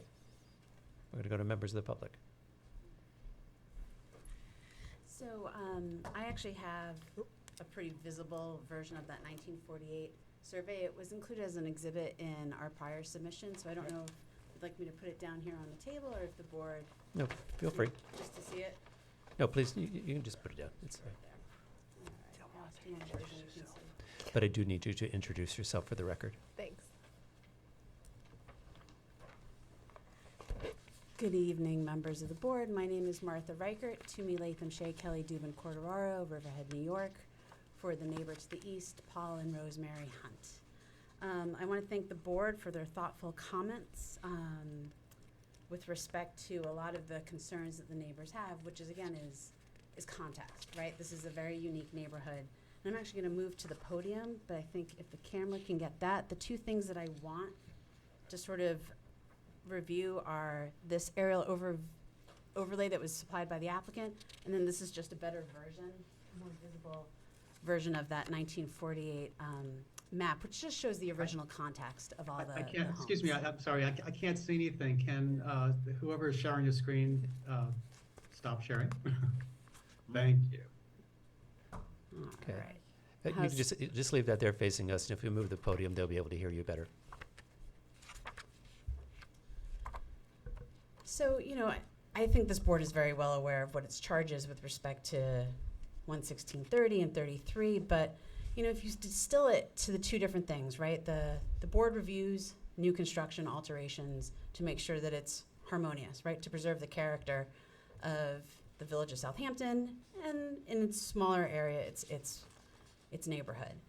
And you look at two different things. One is design and one is placement. It's built into the first sentence of 11630, and it's also built into 11633 subsections A and B, right? Is it harmonious? And the placement is something that this board is starting to discuss, right? You've looked at a lot of the design elements, but I think that, Chairman McIntyre said it very well in looking, it's not so much the original intent, it's actually the existing conditions, right? And if you blow up the applicant's submission, the aerial overview, he did us the great favor of showing the 40-foot primary structure setback on all of the surrounding houses. And it shows that nonconformity is the day. It carries the day here in this neighborhood. Not a single house is located in a conforming location with respect to that 40-foot front yard setback. And so I think that, in sort of Susan touched upon it, is that, this is one of those rare instances where does this placement change the character of the community? Does it become sort of like the old Sesame Street game of which one of these is not like the other?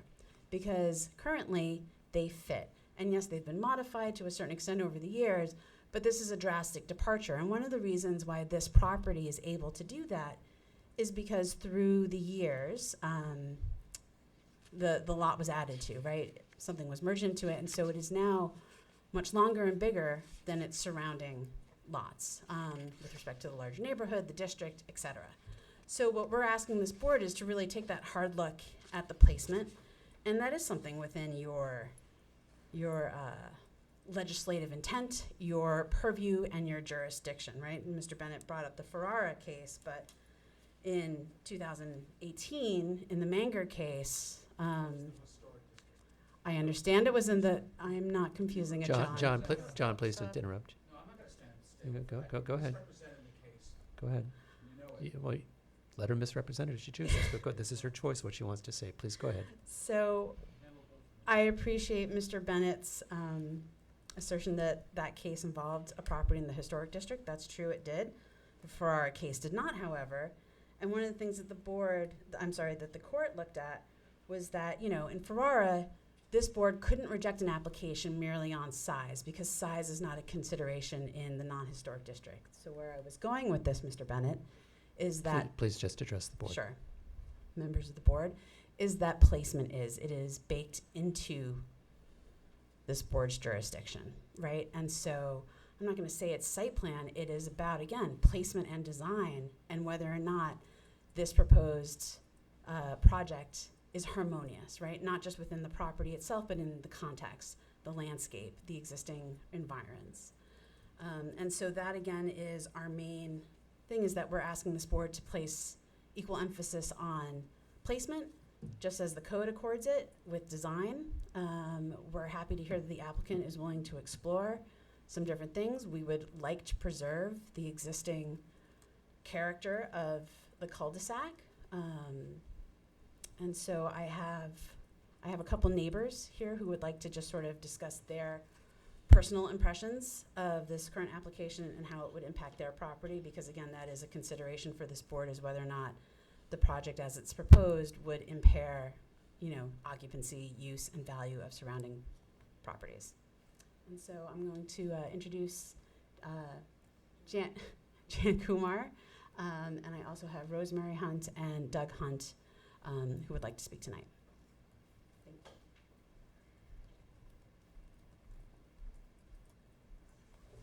you.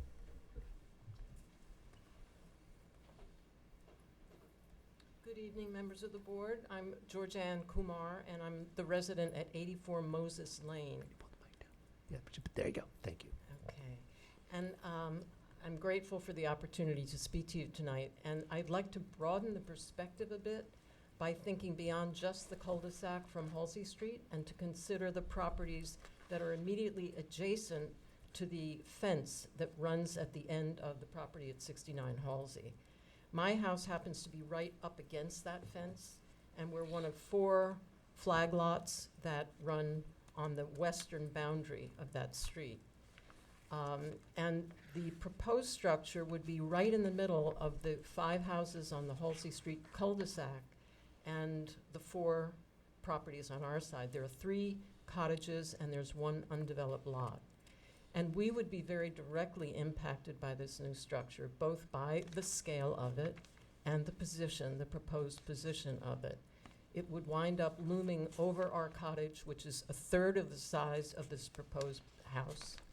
And it would eliminate trees that currently give us a beautiful view and privacy. We would have this house looking right down into our bedroom, and it would just be right in the middle of these 2 sub-communities, not in character, and looming over them in scale. So we're really not happy with the current design and would be much happier if the positioning were closer to the existing position. Right now, there's absolutely no intrusion from the house on Halsey Street onto our property, but the new position would change that drastically. So thank you for Thank you. Yeah. Okay.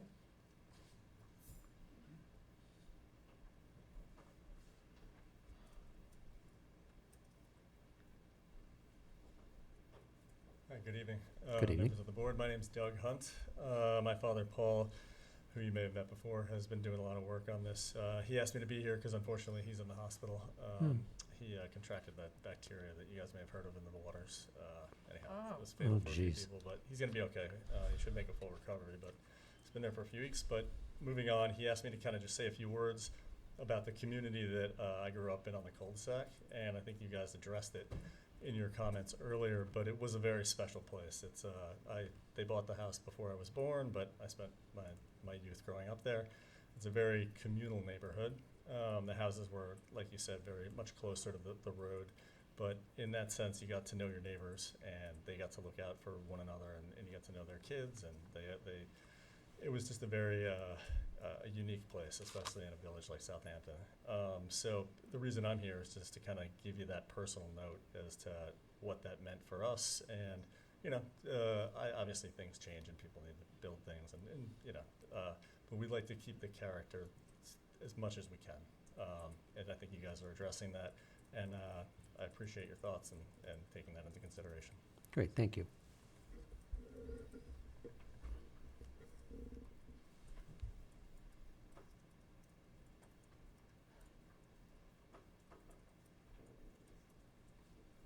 Good evening. I'm Rosemary Hunt, Paul Hunt's wife and mother of Douglas. I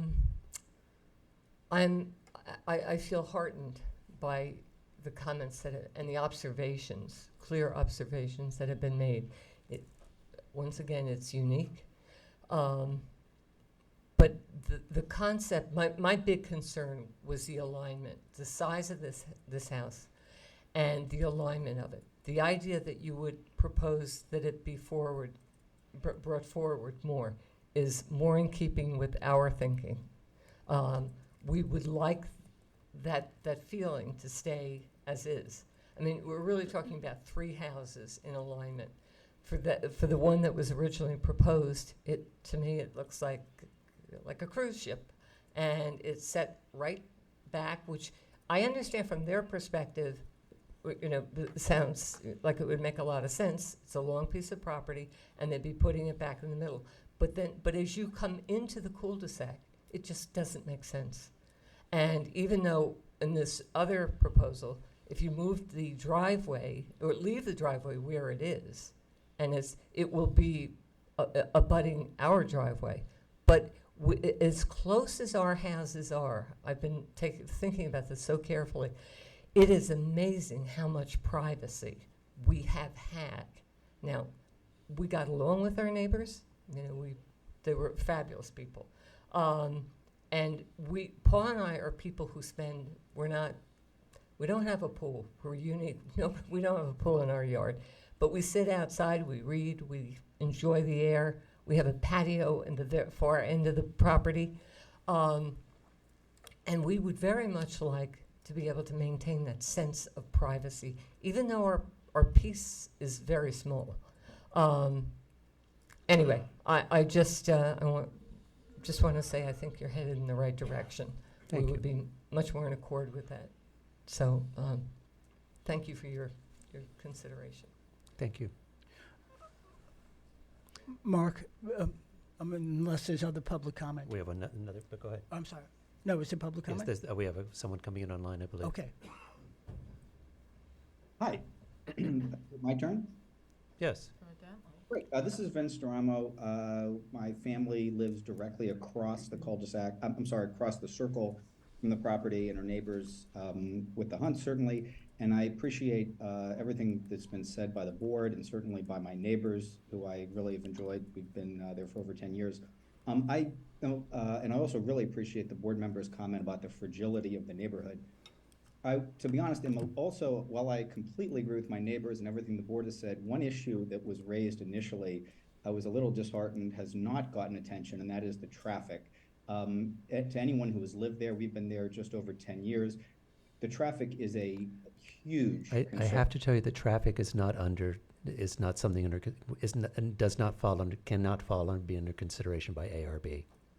Well, that may be, but I just wanted to let you know that two things. One, it involves the scale of the house, but for whatever the board's jurisdiction is on this, it is truly not a road in any way, shape, or form. In fact, it is private property. Our land actually extends to the circle. So although I certainly, our family grants right-of-way to all of the garages there, it is our property, and it is not something that really should be taken lightly in terms of turning around. And the living space, while I know a bedroom has been removed, there is ample living space in the house that really dwarfs anything in the neighborhood. We remodeled our house 10 years ago, and it is exactly the same footprint as the original 1930s house, with, again, small type scale and smaller bedrooms. So again, to whatever it's worth that we can bring up, the traffic will the scale and living space and traffic will absolutely overwhelm the circle, and certainly our experience there. It is very tricky to maneuver back there. I understand the jurisdictional thing, but regarding just living space, bedrooms, there's a full bathroom in the basement. There's ample living space. There's going to be a ton of cars here.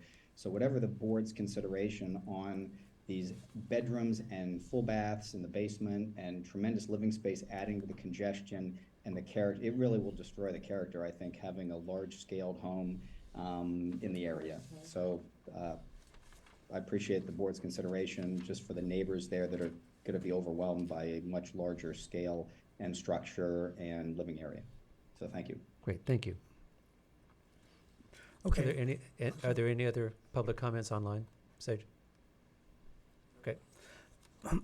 So I wanted to pick up and, well, pick up on something Joanne Kumar was referencing in terms of trees, privacy, and the like. And I would request when the applicant comes back to submit a landscaping plan to let us know what trees, what vegetation is being kept, what the intent is, because I think the worst thing that could happen in this neighborhood would be for a clear cut of the property and to be just left with, a row of arborvitae or something like that. So I'd love to see a landscaping plan. Well, I think I can do just as well, if not better. I just spoke to the applicant, and we'll mark the trees. They're going to be preserved, and we'll provide a construction methodology. Okay. There's no need to disturb, Great. for anyone's purposes, those trees. I just wanted to, let you get through the calendar. Everyone wants to get into the Labor Day weekend, but my adversary's presentation I found nothing short of bizarre. It's standing the zoning code on its head. Nonconformity is the norm. Well, that's fine. The zoning code tells you to do away with nonconformities. There's nothing in the code that directs you or allows you to push me into a situation where I constructing something of a nonconforming nature. The only thing, and I know the code very well, you have a revision in the historic district law that allows you to request the zoning board to get involved when it's involving the preservation of a historic structure. But I have no intention of going to the Zoning Board of Appeals, and I think it would be improper for you to try to push me there. I'm not going there. I have a conforming location. I don't believe anybody has. I have a conforming location, and to suggest that one of these things is not like the other, that may be sort of funny, but it has absolutely nothing to do with modern Euclidean zoning. The code says do away with nonconformities, and that's what we're doing here. But we'll come back. We've listened to you. We've obviously shown the willingness to be flexible on this, and we'll continue to do that. Which we appreciate. I know you do. I Thank appreciate, you. yeah, Thank I you. do. Thank you. So I hear you asking for an adjournment. Yeah, and I just would like to just bring one more thing up. We are listening to the public. We understand their concerns, and we're trying to address them, and we're doing everything we can. By flipping the lot, the neighbor to the east gets more privacy from us. Also, the landscaping on the west side is, those trees, we're going to be well beyond that, with the envelope of the house and digging the pits and all that stuff. So I don't think that's going to be a problem at all. So we are listening. We're going to, of course, come back and all that other good stuff, and can't wait to see you again. Can we go out and mark? Can you go out and mark the trees in the field that are going to be preserved? Because I think that would be very helpful for the board. And we can. Surveyor needs to do that. I can't sign off on that. That's Okay. not what I do. All right. All right. Well, presumably, there will be a landscaping plan such that that will be part of the file and that will be what's approved. Yeah, That'll be- that would be a clearer record for us. Yes. No, I'm not suggesting not to do that, but I Okay. think seeing it in the flesh may be very helpful. Okay. Okay. Will a lighting plan also be included? This is Vince again, just to get a sense, because it's such a large project, we don't want lighting overwhelming the circle. Speaking. What, the neighbor? I think Vince Duramo, the neighbor to the south. Oh, okay. Yeah. All right. Shouldn't be on there. We're gonna remove you now. Thank you. Yes, a lighting plan, well, we generally ask for lighting consideration for exterior fixtures. Thank you. So I'm hear you asking for an adjournment. The next date is September the 11th, Sure. But they have to get the stuff in. the Tuesday prior. Tuesday. before. Are you asking for a lighting plan or a photometric plan? No, a lighting plan, just show them the exterior lighting and the Yeah. whatever you call it, the foot Tear candle. sheet of what the You're asking Yeah. for a proposed photometric, that's different. fixture is. Okay. No. Fixture is. No, you're not, no, I don't hear you asking for a photometric plan. We No. haven't asked for photometric. Just show but where the exterior When you, lighting's when you gonna do be. the drawing, show us where surface mounted fixtures will be and show us a cut sheet of what those mounted fixtures will be, so we understand. Okay. Okay. That's fine. You got it. All right. All right. So, Thank you. motion to accept the applicant's request for an adjournment for 69 Halsey Street to September the 11th. Is there a second? Second. All in favor? Aye. Thank you. Thank you. Okay, so that takes us to new matters. The first up is Todd and Tracy Scheffler at 5 Carriage Lane. Do you have affidavits and are they in order? I think I see them coming. Oh, okay. It's okay. Okay, they're in order. Great. Hello, my name is Jeff Salem. Two things. Would you just pass me that, so, because I'll just stick it over here in the file. And then, yes, if you could introduce yourself, that'd be great. Hello, my name is Jeff Sands. I'm the architect for the clients, Todd and Tracy Scheffler at 5 Carriage Lane.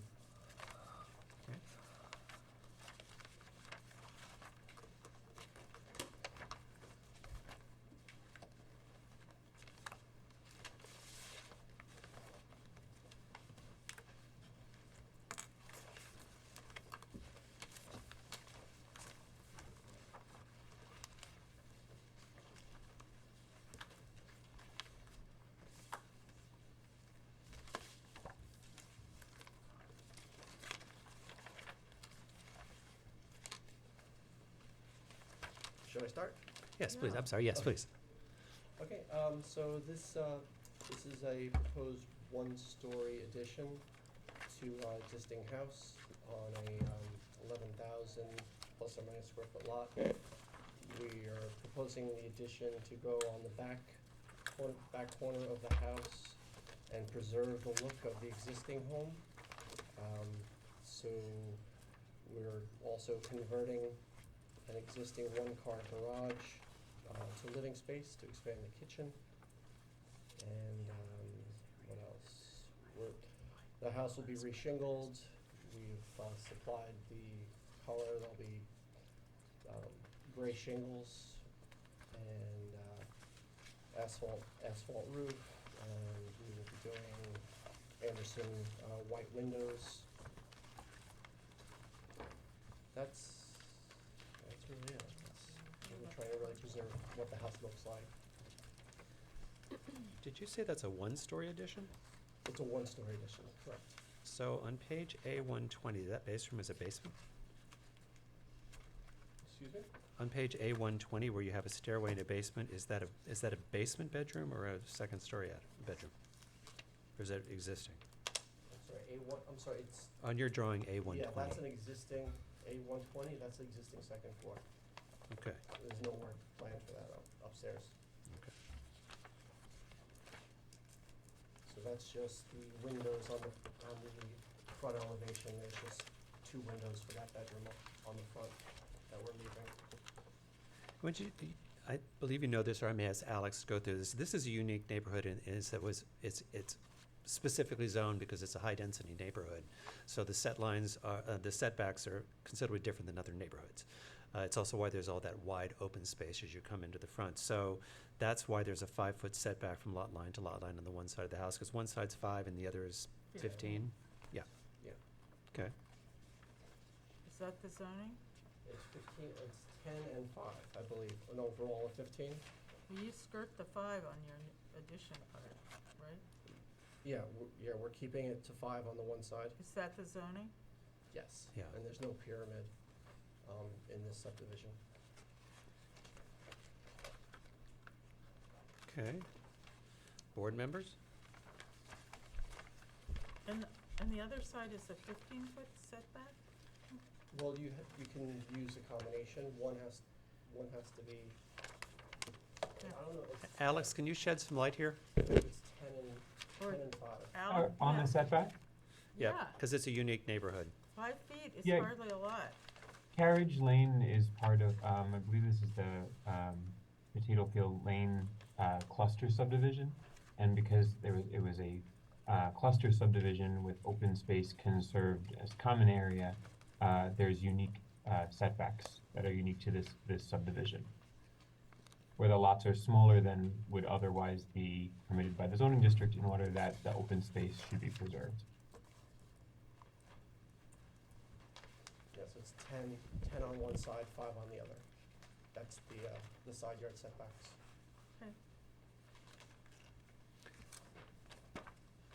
Okay, comments, board members?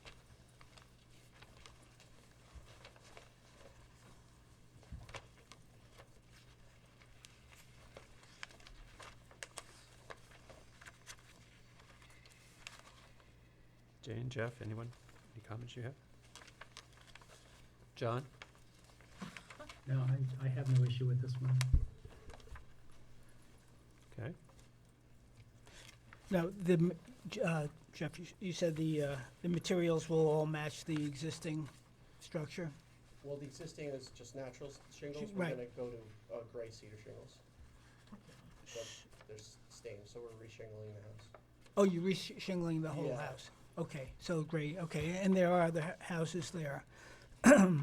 Yeah, no, to the extent that the 5 feet are allowed, I guess that was the quid pro quo for the open space, but unfortunately, it's now a very crowded cul-de-sac, because the house immediately to the left facing is rather large, so, but the zoning is what it is, right, Alice? Indeed. So I have a question. So your addition, is that just a big vaulted room? There's a bedroom. Those are two bedrooms. But under the roof line of the extension, is that just open roof line? Is it an attic? Is that a? Yeah, they're lower roofs. They're little roofs underneath the roof. Because what I find, from my perspective, when I look how the roof line returns to the house here, there's a strange attachment there that makes it look like a stuck on it. It doesn't look as integral. These houses, when you drive around the neighborhood, they have one of two presentations. They either present roof to the street or they present gable to the street. So this is one of the, and there's like 4 or 5 floor plans in there. And this is the one of the 4 plans that presents gable to the street. Yeah. But in your addition, instead of adding into that rhythm of the house and adding another gable to the street and giving that same rhythm, by turning the roof line, it actually becomes an obvious addition versus looking integral to the original intent of that house. And then because there's a sort of a odd attachment to the roof, to the existing roof line, that it visually starts not to look like a hole. Is there a way to fix that? Yeah, we can fix that Okay. little corner. It was one of those things where we just keep tweaking, but, Yeah. but we can get rid of that, absolutely. Okay. And if there were a way to move the gable from, looking at that house from, I believe it's east, west, to north, south, to where we're continuing that rhythm in that house, that would be interesting. But because as it is right now, I've got the original house and addition stuck on the back. So if there's just a way to make them look more harmonious, as if they were built as one, that would be great. You would just be creating, crickets in between these gables, and Okay. I think it would take away from it. Okay. Yeah. But if you can figure out, that's the one thing that if you could take a look at it, because I have a feeling a lot of those homes in that neighborhood, several have been renovated. Some have been replaced with completely different houses, but a lot of, and I feel like we're gonna see this, so there's a sort of almost a precedent architecturally of the kind of harmony to look for in that neighborhood as they start to get bigger. So if we could figure out a change to that, to give it that, to make it look more integral, I would appreciate it. That's So my opinion. You're just talking about that tiny little Yep. hip condition where it's touching. Yeah, that's really, we still need to run the gable opposite of the main gables. Yeah. But we can certainly clean up the connection. Yes, I think that's, and you may have to, or you may have to lower the roof 6 inches in that yeah, gable line. it's or- a simple fix. We'd do Okay, that anyway. that would be my I comment. think it's just a graphical thing, yeah. Okay. Anybody else? Just for clarification, so the front or the east elevation, the door is facing, Doors facing, south. well, It's in the Yeah, corner. yeah, the it's, front it's, door it's in the faces corner. south. Yeah. It's in the corner, Basically okay, south, yeah. Yeah. gotcha. Okay, You said you're gonna take out the garage and make that into a living space. What are you planning on doing with that opening there? There's 2 windows planned to match the windows that are right next to it. Okay. Okay. Are there any comments from the public?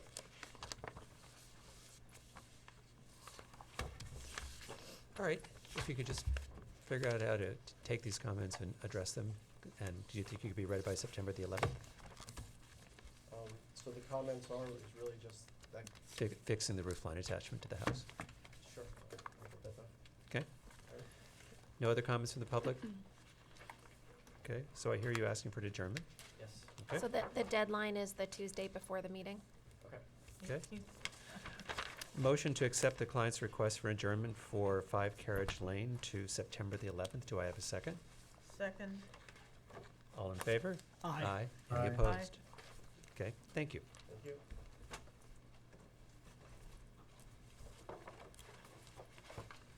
Okay, so next up is John Sedaris and Richard Hansen at 53 Halsey Street for demolition evaluation and construction of a 2-family single house. Do you have the affidavits and are they in order?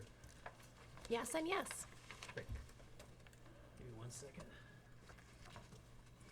Could I just, before we start, the address is not on some of these documents. It just says Halsey Street. It's just. survey? Yeah. Well, really, if it is, you could show me, but I don't see it. And if this gets, I just don't feel that I should be tasked with looking all over the piece of paper. That's pretty common for surveyors to do that, but I think what you want to do is Mark just it. have everything attached so that it doesn't, fall apart.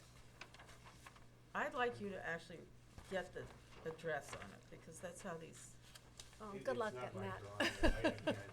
well, get a pen out. I don't Well, care. can do it right now. I did it. Actually, on the survey, it does, Oh, come on. it does say 2-story frame residence number 53. Does it Do you really? wanna look at the thing? Yeah, no, I know, it'd be nice if it was up here. Yeah, I can see it from here. Yeah. Oh, it's, This is, no, right. that's I not think- acceptable. Okay, never mind. I, at some point, will not look at things that I don't know what they are. I also feel this could be any place, except that you found the 53. I mean, for the It could be Halsey Lane. my Halsey- drawings have 53 Halsey Street on the title. Okay. I'm gonna suggest that we start with the demo evaluation. Okay, let's start there. I went over there. They were cutting the Oh, they were cutting all the bushes away shrubbery from the back front of so the we house. could see how bad the roof was, I guess. Anyway, good look. Is there any date on this house? Probably from the 30s. It's hard to tell. I'm here with my client, John Sedaris. We're also working on the house next door, which we did find was worthy of being renovated, quite honestly. It was in good shape. This house, we went through the whole process of looking at it and evaluating it, and there's really nothing to save. Right. The house was not cared for so well, and the structure is completely compromised. And it's also not there are a lot of houses in Southampton that are similar to it. So we did feel that it is a traditional house, and we made every attempt to replace it with a traditional house. Right. So So, we designed a I'm sorry. four-square hip roof. Right. Let me, if I comment, that in request for the demolition, and I know the applicants from having come before us before, and I know their intent, but I would not vote for demolition until this was reviewed by the historic consultant. Because this house, like the others, probably dates to 1920. It does. Okay. So then let's put a request into, if that's a board request, we can put a request into Alex to have a historic review done of the house. Okay. I thought that we had done that as part of this application, because I'd specifically asked about that. Yeah, I think. Well, this is a new matter, so it's a new application, and No, I think, hang on. Alex? Alex? Did we have Zach look at this, but like in about 4 or 5 months ago? Remind me of the address? I didn't believe so. 53 Halsey. 53 Halsey Street. I believe we No did. one knows the It's kind address. of a forgettable house. It Jim, might be to you. Jim, I appreciate that. The fact that you said that there are other houses like that, unfortunately, they're disappearing. We have an obligation, okay? It may be that you're perfectly right, but this person is not voting on demolishing a 1920 vintage house or one that speaks of that which was Halsey Street, okay, where the original chief of police in the village lived.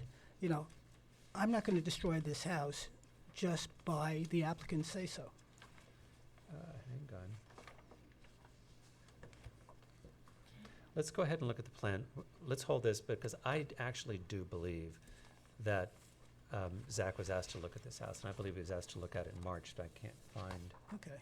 You know, because, Can't Alex find it or not? He's got the better. you know, if that's the case, I'm happy to Yeah. read it, but it's not here before us. so, okay, so let's set that aside for a minute while I find that, because I believe that we did ask, but I believe, let me see if it came back and if Alex has it, and if it was distributed. I think perhaps it was because a previous buyer was looking at it. That's- and I think That's right. That is Yeah. exactly what Yeah. happened. And the previous buyer was looking at it, it was a condition of closing, and based on the report from Zach, they were waiting for that, and it took a long time because we didn't have a historic consultant. And at some point, the sale fell apart because we didn't have a report. So now we have Zach, and now, that's right, because we put it out there, and then the sale fell apart, and we didn't have to distribute because it fell apart. So give me the beat then to follow up, because I do remember some history on this. Okay. And I see that I have titles to it in some emails, but I would need to distribute to the board before we could vote on it. Okay. So why don't we go ahead now, then look at the structure and give comment on the structure.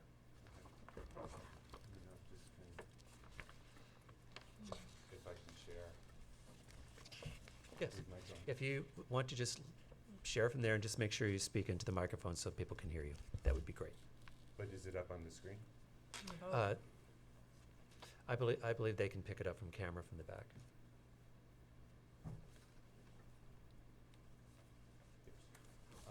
Okay, as I said, we are removing a old house, and our intent was to replace it with a traditional house, and that's what we've designed. It's a typical 4-square house. It'll be detailed with wood cedar shingles on the roof and on the siding. There's all the windows will be white, double hung for the most part. The front door is a mahogany door to give it a little bit of definition. The front has a front porch with a flat roof but an inaccessible deck. It just has a decorative railing over the top. The back of the house is mostly a covered porch, and there is an existing, a pre-existing non-conforming guest house that will be turned into the pool house, and then we'll be doing a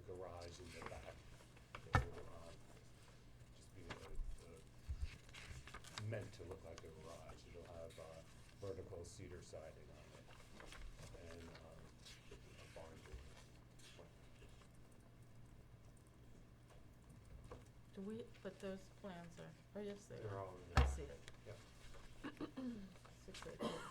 So the other outbuildings, those two blue-green storage sheds, those are going. Those are going, yeah. And do we know anything about, and then there's a dilapidated shed that's in there, and then there's, The because there's a bunch out about. Yeah. Because we walked it today, and there's a bunch of. All the sheds they're all like pre-made sheds. I think there's 3 of them. They're all gonna be removed. Okay. And there is an existing garage on the property that we're gonna rebuild the same exact size with a little shed on the back, which appears on the last drawing in this Okay. set. And that'll be all the way in the back of the property. And then we'll have, the geoblock, drive to get to access it. The one thing I will say is that your rendering is not accurate to your site plan, as far as the cars go. Because your site plan Yeah, is kind of weird. we did, upon Alex's suggestion, we got rid of some, cars in the front, some parking in the front so that there was less. And then we did use, we have 3 cars in the back to be as, far away from the street as possible. And then we did use the geoblock on the, site so that we could get additional parking in the back. Okay. Your pool house is pretty far from the pool. It is, it's pre-existing, and it was part of the discussion with the village, and. So you're not considering this to be the pool house then? No. The garage? No, that's strictly a garage. Okay. Okay, comments on the architecture, anyone? The, it is reminiscent of a 4-square, albeit it extends a lot deeper than a 4-square, which is square. It's not too dissimilar from the house that Jeff and, Jim, and the Sedaris, John and DJ had come before us. But as such, the 2 houses put together are going to create 2 rather deep houses. And that gives me a little bit of concern. I'd like to see a streetscape when we get past the issue of the historic analysis. I'm sorry, Jeff, deep in what?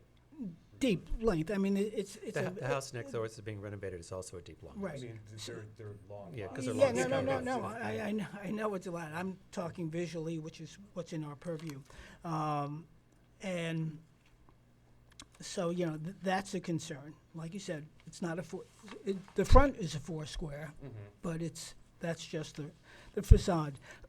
So speaking of the facade, and also knowing the house next door, I wonder if the front is a little bit more formal than the farm-like houses that are either on that street or being built on that street. Having said that, I recognize that the house across the street has a bit of formality. I think it's across the street, but there's some formality in terms of decorative railing.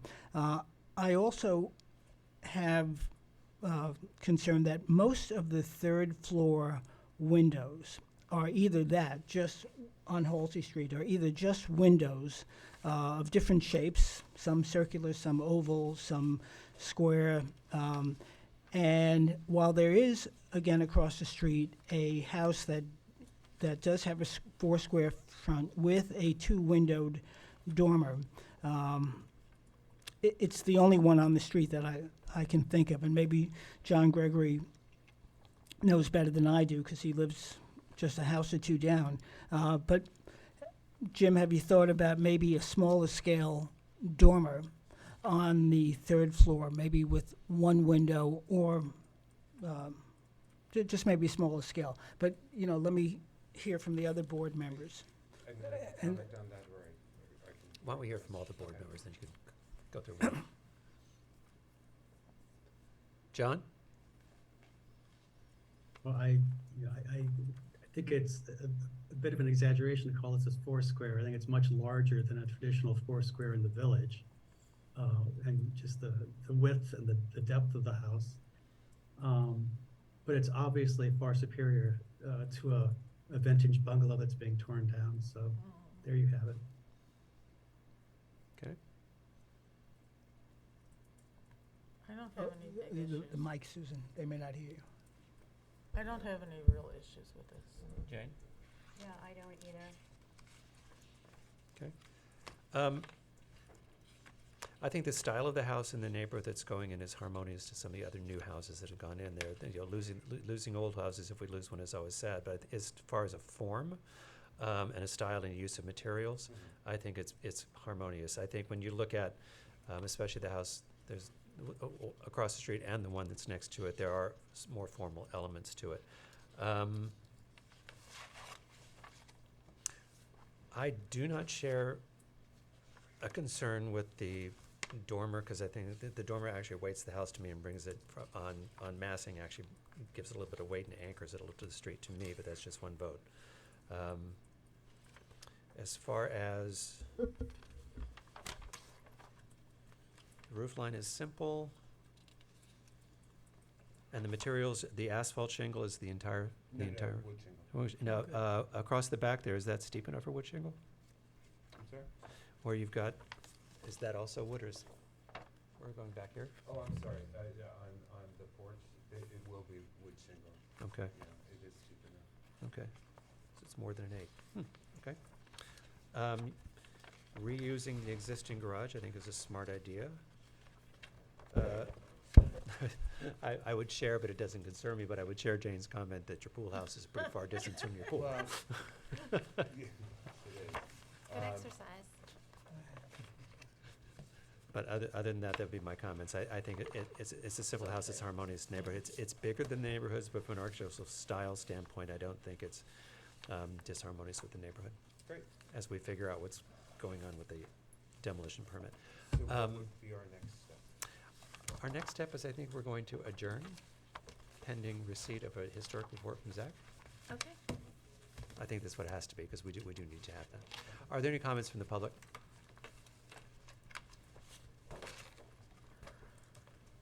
Okay. Then I'm going to remove that a motion to accept the applicant's request for an adjournment to September 11th for 53 Halsey Street for a demolition evaluation and construction of a 2-story single-family dwelling. Do I have a second? Second. All in favor? Aye. Great, thank Any you. opposed? Thank you. Okay. Next on the list is 154 Powell Avenue for a demolition evaluation of existing dwelling, construction of a 1-story single-family dwelling. Do you have the affidavits, and are they in order? They're coming? Affidavits on the way. Oh, that's here, I have it with me. Okay. I have it here. I had them before, but they were signed, sealed 2 days ago, so.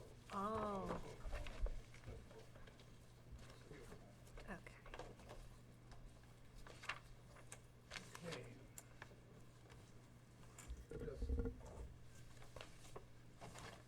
Just boards out.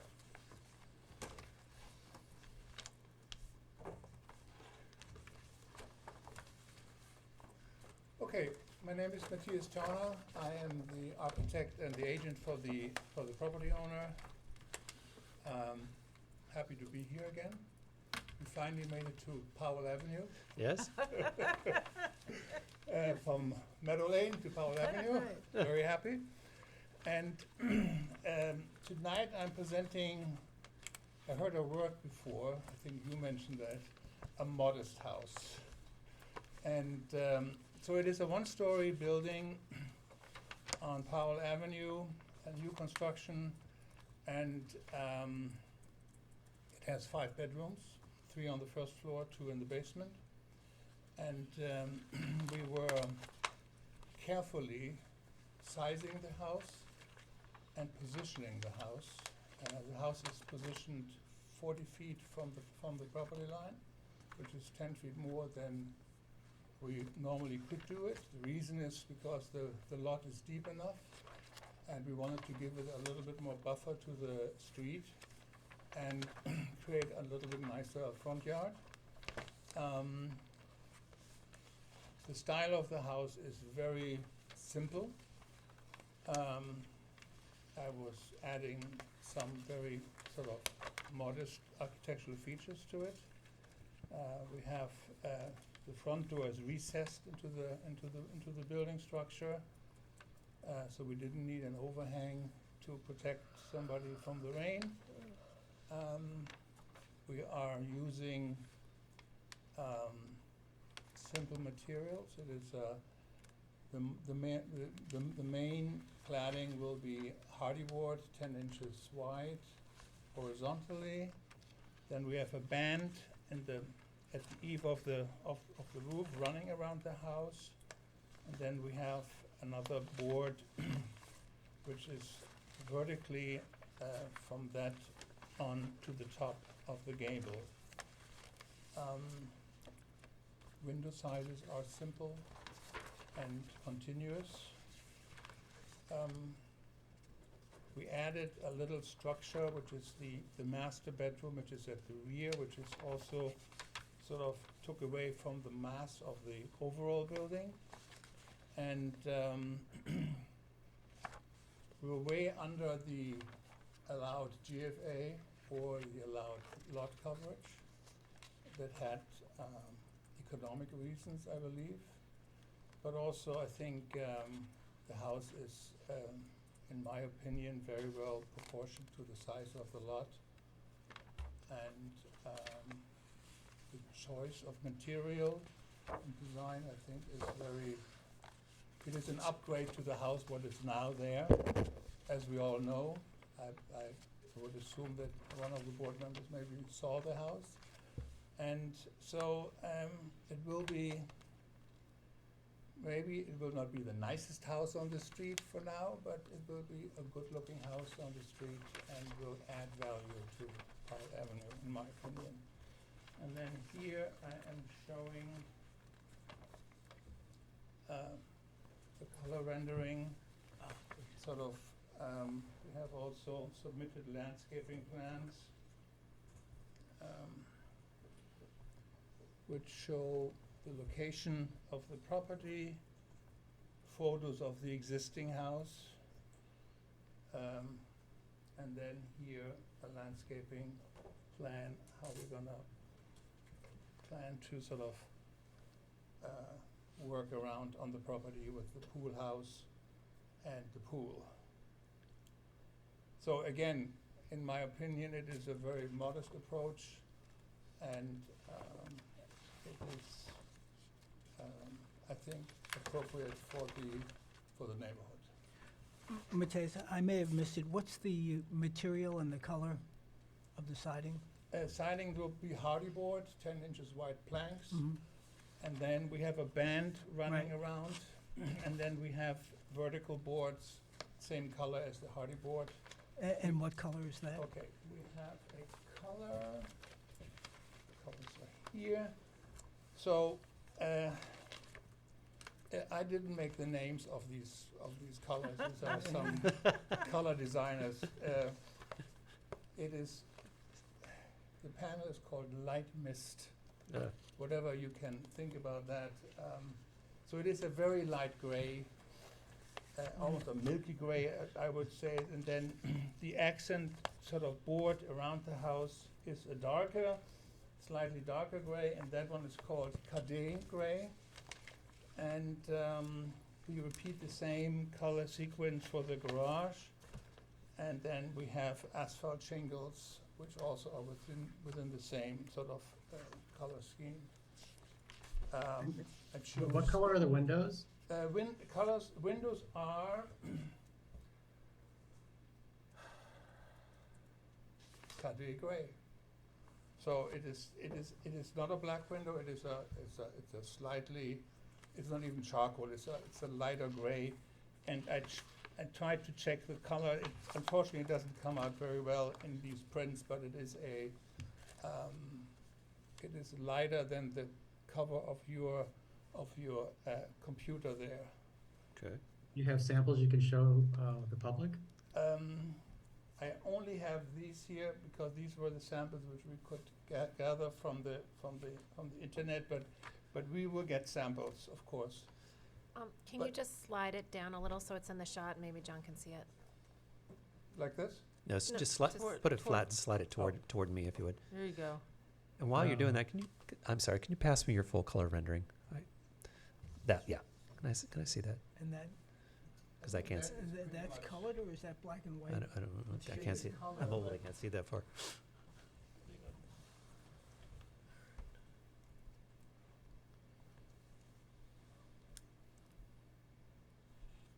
If that has, if that's colored, I'm a bit challenged. Here, Jane, you want to take a peek? Oh, it is gray. It's gray. It's gray.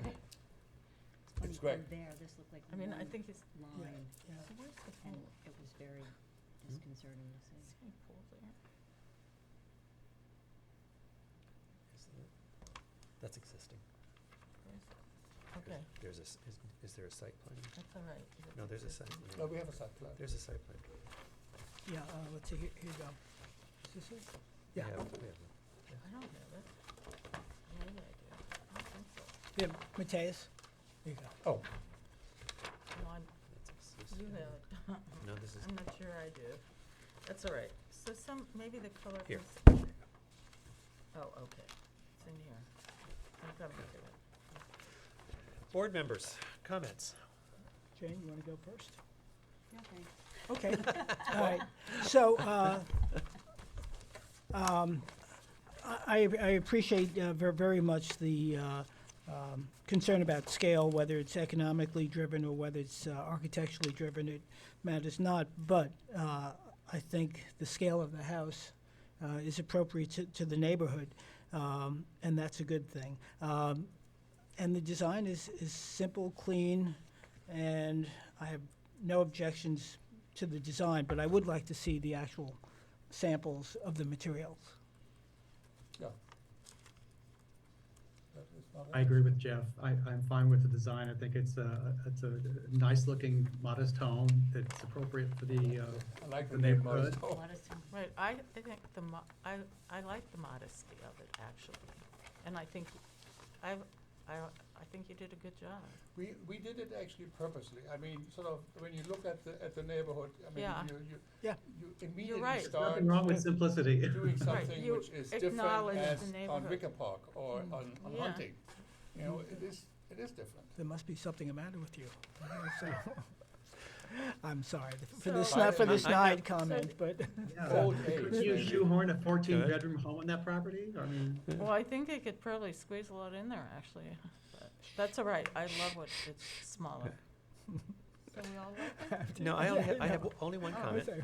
I have a couple comments. So, in terms of light facing the street, there is no surface-mounted fixture facing the street. There's I a wanted to soffit. Is point there a out that soffit over the front door? We have a soffit over the front door, which only shines down because it Okay. cannot shine up. And all the other lights are cylindrical aluminum lights, which are only shining down, and they are powered with 25-watt filament lights, Okay. light bulbs. My one comment would be, when I look at the board across the top here, it looks, from a visual weight standpoint, it doesn't look, it looks like the boards that you're featuring could be wider or something to give it a little more weight, to weight the house down a little bit, to make it a little more harmonious. You We mean see this kind of board detail. here, you mean? No, the horizontal boards. These here. Yeah. What are they and how are they? Because they look like is there a, That's a reveal. is it There's is a channel reveal yeah, or is it a yeah. board? It's a small reveal, about half an inch or a quarter inch. It is a prefabricated board. Yeah. so are you looking for more vertical Well, usually lines? we so it's usually we see broken this kind of treatment. The visual of the line is about 2 inches, which Mhm. gives it a little more weight Oh, and I mean, brings it that down a is little bit. easily, I Yeah. mean, we can achieve Well, that. I'm not sure I agree with Yeah. that. Because it feels. Really, I just think that's part of the modesty, Yeah. is that we're not being given some big, giant, Okay. separated boards. I mean, the whole thing seems, it's not a big house, I mean. No, I get So it. I don't think, I don't wanna tell him what to do, is Yeah. really what I don't But wanna we do. didn't, How's we didn't that? put any frills on or any Yeah. additional Right, I see sort that. of No, Hopefully yeah. the things or- landscaping will be appreciated here. Yeah, we have, I mean, Right. we have So a wha- very. Yes, I saw that, it was elaborate very elaborate. landscaping, and I think that is also, I think that adds to the quality of the property itself. So, that's where we are. Okay. So it feels like we're going to go to comments from the public, but they've seen, there's a request from board members to see samples in color. And Okay. we also have to talk about the demo. And we have to talk about the demo. Oh. Okay? Any comments about the demo? No. This is What- a no, It was an no-brainer. eye-opener. I've driven past there a million times, I never noticed that. Yeah, no, this You is. wanna see it again? Do you No, wanna see I the went building? today. I mean, perhaps for the public's, It was an eye-opener. for the public to see the existing house, so be it, but I don't think there's any question in Yeah. terms of its. It's not uh, safe. Someone finish a sentence. Sorry? Who, me or him? Someone finish a sentence. You're not finishing any of your All right, sentences. I don't think there's any question as to the eligibility for demolition of this particular property. Can I Thank just you. make one comment? I went into the house, I went into the basement, I looked around, there's not one nail you would preserve. It is really, we had somebody there doing the asbestos inspection because it was built probably in the 40s or beginning 50s. And we are waiting for the report, but from my point of view, Right. there's not one item in the house which Right. should Well, be. that's from a structural Preserved. component, but in terms of the things that define what we might otherwise look to base a landmarking on, Yep. of the five things, there's not one to my knowledge or can assume would be applicable. No. Right, because we're not. I'm not an expert. Zach is a much better. It doesn't but- represent a particular style, it's but I'm not telling built you- by a famous architect. I don't It's not a believe any historic historic personage. person ever lived there. If they did, I can't imagine who. Okay, if everyone agrees, we could just take a vote on Let's it. just Okay, take a vote. so Let's thank you, vote. Alice. Okay, so we motion to approve the demolition of what? That You make you're not gonna designate it as a landmark, that's the vote. Right, That's correct. so Thank you. we will not, okay. So what's my motion? I move that the board will not designate I move this the property as a board will landmark. not designate this house as a landmark property. And therefore, the building inspector has. And therefore, the building inspector has the ability to Right. issue a demo permit. I Is mean, that a you motion? don't have to say, I was just Is that a saying as a motion? matter of fact. Can I get a second? Second, All in favor? aye, Aye, any opposed? Okay, great. then you'll come back with the samples and we'll take a look at it in the next On the meeting. 11th, right? Yes, Yes, thank you. okay. So now we have to move to accept the applicant's request for adjournment to September 11th for 154 Powell Street. Do we have a second? Second, All in favor? Aye. Aye, any Aye. opposed? you did a Great. nice presentation, I Thank you. Thank you very much. Appreciate it. All right. Next up is John 400 Great Plains Road for construction of a two-story addition to a dwelling and a one-story addition to a shed. Take care. Good night. Have a good night. Do you have the affidavits and are they in order? Yes. Do we have anyone here? No? They're zooming? Can you get past? Brian's coming in, I think. Oh. You got it, Alice? Hop over this. Yeah, okay. Okay. Hi, it's Brian Brady. Hi, Brian. Hello, Brian Brady. Yep, how's everyone? Tired. But cool, but cool compared to the last time you were Yeah, here. It's much All right. better. You'd be surprised. Let me share my screen. Okay.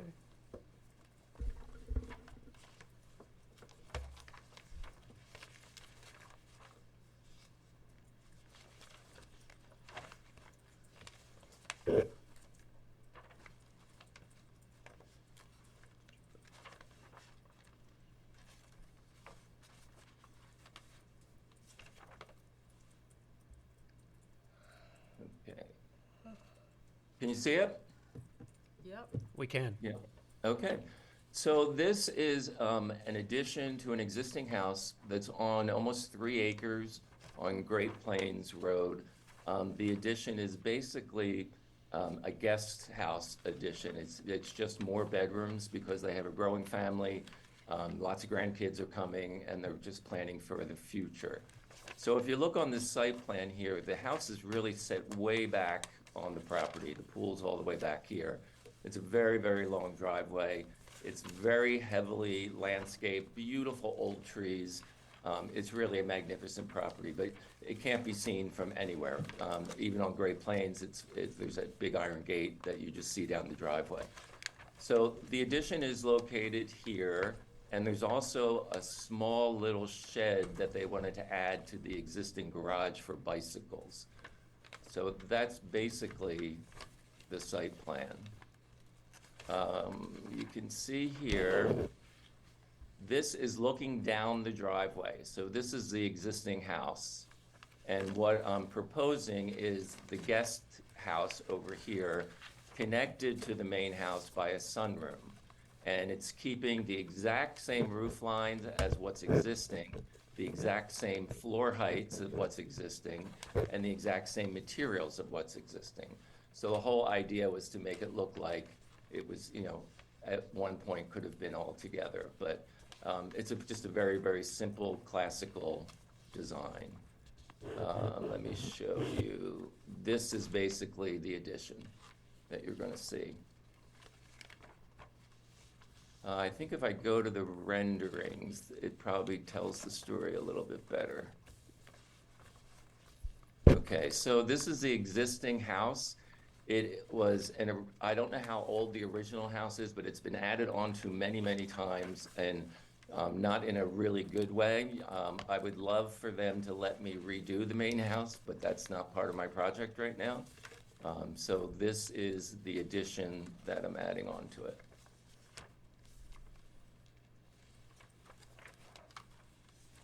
And this is the long driveway coming down, entering the property. This is the shed that I'm adding for the bikes that they wanted to add. And this would have the same roof line as there's a one-story element to this guest house as well. Again, all the materials are going to match. The windows are going to be Marvin. They're all double hung.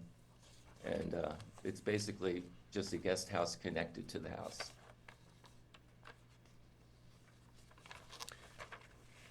And you don't know the original build date on the central house? I do not know. There was nothing in the file. You can tell this is original house. Yeah. This is not. They even built the second floor wider than the first floor. In this part, it's a little bit bizarre. There are two more additions over behind the garage. The garage was built in the 80s.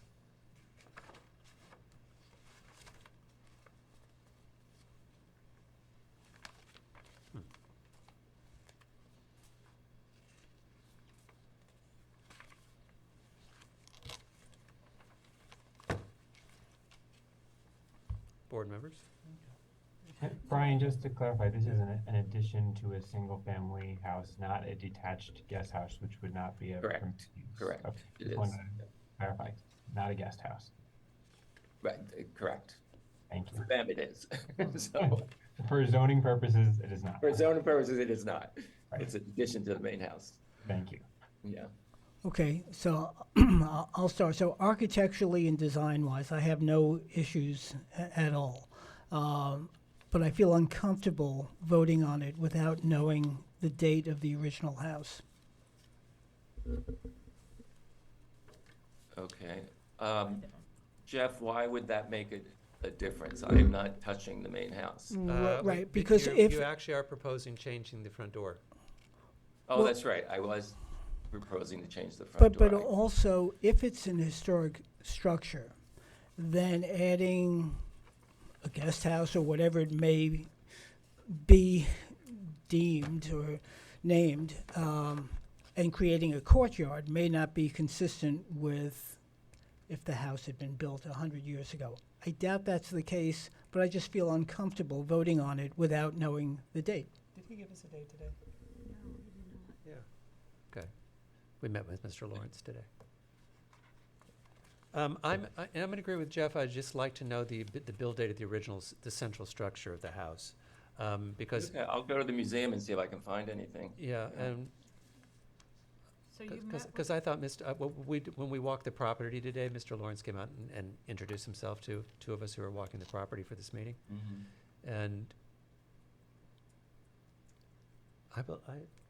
I believe the central part of the house is a historic house, based on his comments. Yeah, So just, absolutely. I would. It's a I very d- old chimney. Yeah, that- he was talking about what it's like living with old uneven floors in an old house. So let us find out that part about the center, because you are proposing actually changing the entryway, and I would want to know if that was original. Yeah, according to what Christopher told me, the house actually faced west, and the original front door was here. This is the original house. This is an addition. All of this are two additions, and that's the garage addition. So There's a garage in front of the garage. I'll try to find out. Okay, because that's one thing I think, I'm agreeing with Jeff, I wouldn't be comfortable without knowing that. Okay. We may actually have, this is not in the historic district, however, we may have an inventory form on it. That would be useful. Yeah. And I can make that I did available. not see one. Yeah, there was a card, but I didn't see an inventory form, so. All right. Because from my perspective, the only, because I think if we're following guidelines, you have, if what we think is the original structure is the original structure, the addition you've done, I think, is harmonious. I think it actually preserves the presentation of the street, even with the addition that you've got. I just want to know from the main facade of that house what the date of the house was and what those changes represent. Okay. Okay? Very good. Any Anything comments else? from the public? Okay. So I hear you asking for an adjournment? Yes, until September 11th, please. Motion to accept the applicant's request for an adjournment to September 11th for 400 Great Plains Road. Do I have a second? second, All in favor? Aye. Aye. Any opposed? Great. Thank you. Thank you. Okay, which brings us to driveway gates non-historic at 118 Harvest Lane.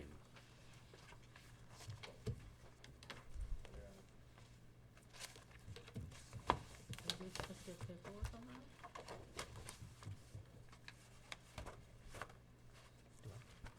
Did anybody have anything in their file on this? Or was I it don't. adjourned? It was adjourned. I remember this one. I don't have anything, but, hey, No, I don't Aye. have. But I do remember it was adjourned. I remember they came in front of us. This is one. oh, it was adjourned I think the materials, 100 years ago. Yeah, Could- there- Not there- that long ago, because I was on the board, so Yeah, there were, in the last. this was the one with two entries. 50 years. yes. Hello? Okay. Well, I don't know what Hi. I'm dealing with. Can you introduce yourself, please? Karen Miles. Okay, Karen. And Can can you you just see quickly, me? can you quickly sorry. give us the history of the last time you were in front of us? Oh, you guys, yeah, we had I had dropped off a piece of material, you had requested the material being used for the for the gates, which Yep. is AZEC, and I dropped it off with Rovit. I think you guys have it there. It's a composite. I know you guys don't allow vinyl or, so it's Right. composite. And also, the rendering, everything it's 40%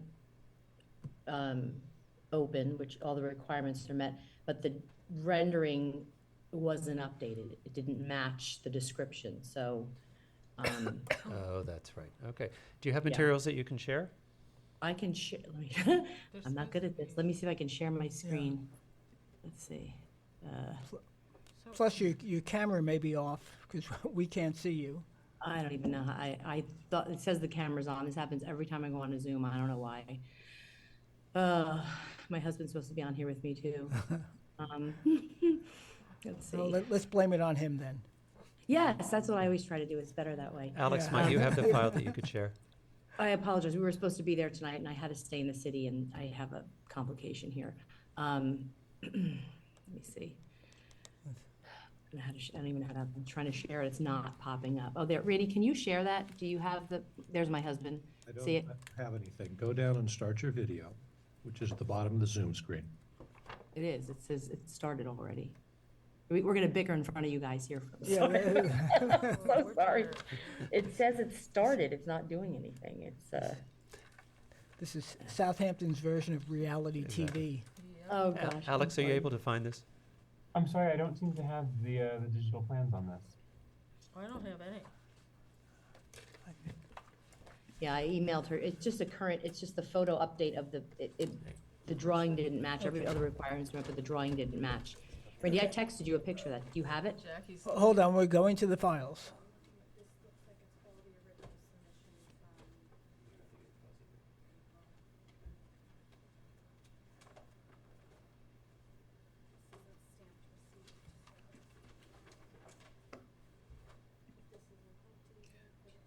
This is 310, that's right, this is 310.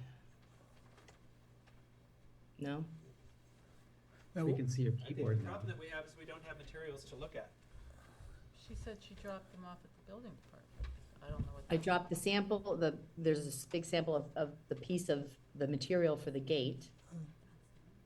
And I emailed a drawing. It's the exact drawing we had before, it's just that it's updated. You said the specs were up, everything was to code, except his rendering was not matching up with the description of the gate, so But you did not drop off new materials to the building department to distribute to the board members. I emailed the updated drawing. But you did not drop off paper copies to the building department to No. distribute to the board members. All right. You guys, yeah, we No, were that- gonna bring it to the meeting with us. It was No, just no, no, okay, here's the deal. What happens to do this job is materials have to be delivered, hard copies, to the building department the Tuesday prior to the meeting, so the board members have time to review them before we review it to the public. So I think where we're at right now is no one here has materials to review if you've submitted updated materials, so we actually can't react. So what I'm gonna ask you to do is adjourn this to September 11th, and you have until Tuesday noon, the Tuesday prior to deliver to the building department hard paper copies that they can be distributed to the board members so we can look at them in advance. Okay, you guys still need the same, the copies that they had last time, or I can just file this and email it to her? No, you need to print it out and bring it to the building department, but they can be the smaller size. When you look at the application to come in front of the board, it shows you the size that they can be. Okay. Okay? Jackie? So I'm going to accept the applicant's request for 118 Harvest Lane for an adjournment to September the 11th, when materials will be provided. Do I have a second? Second. All in favor? Aye. We'll see you on September the 11th. Okay, thanks, guys. Okay. Thank you, good luck. That brings us to work Thanks. sessions for 765 Hill Street, also known as 1 Cameron Way.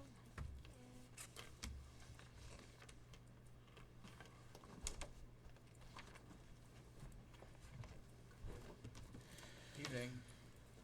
Hey there.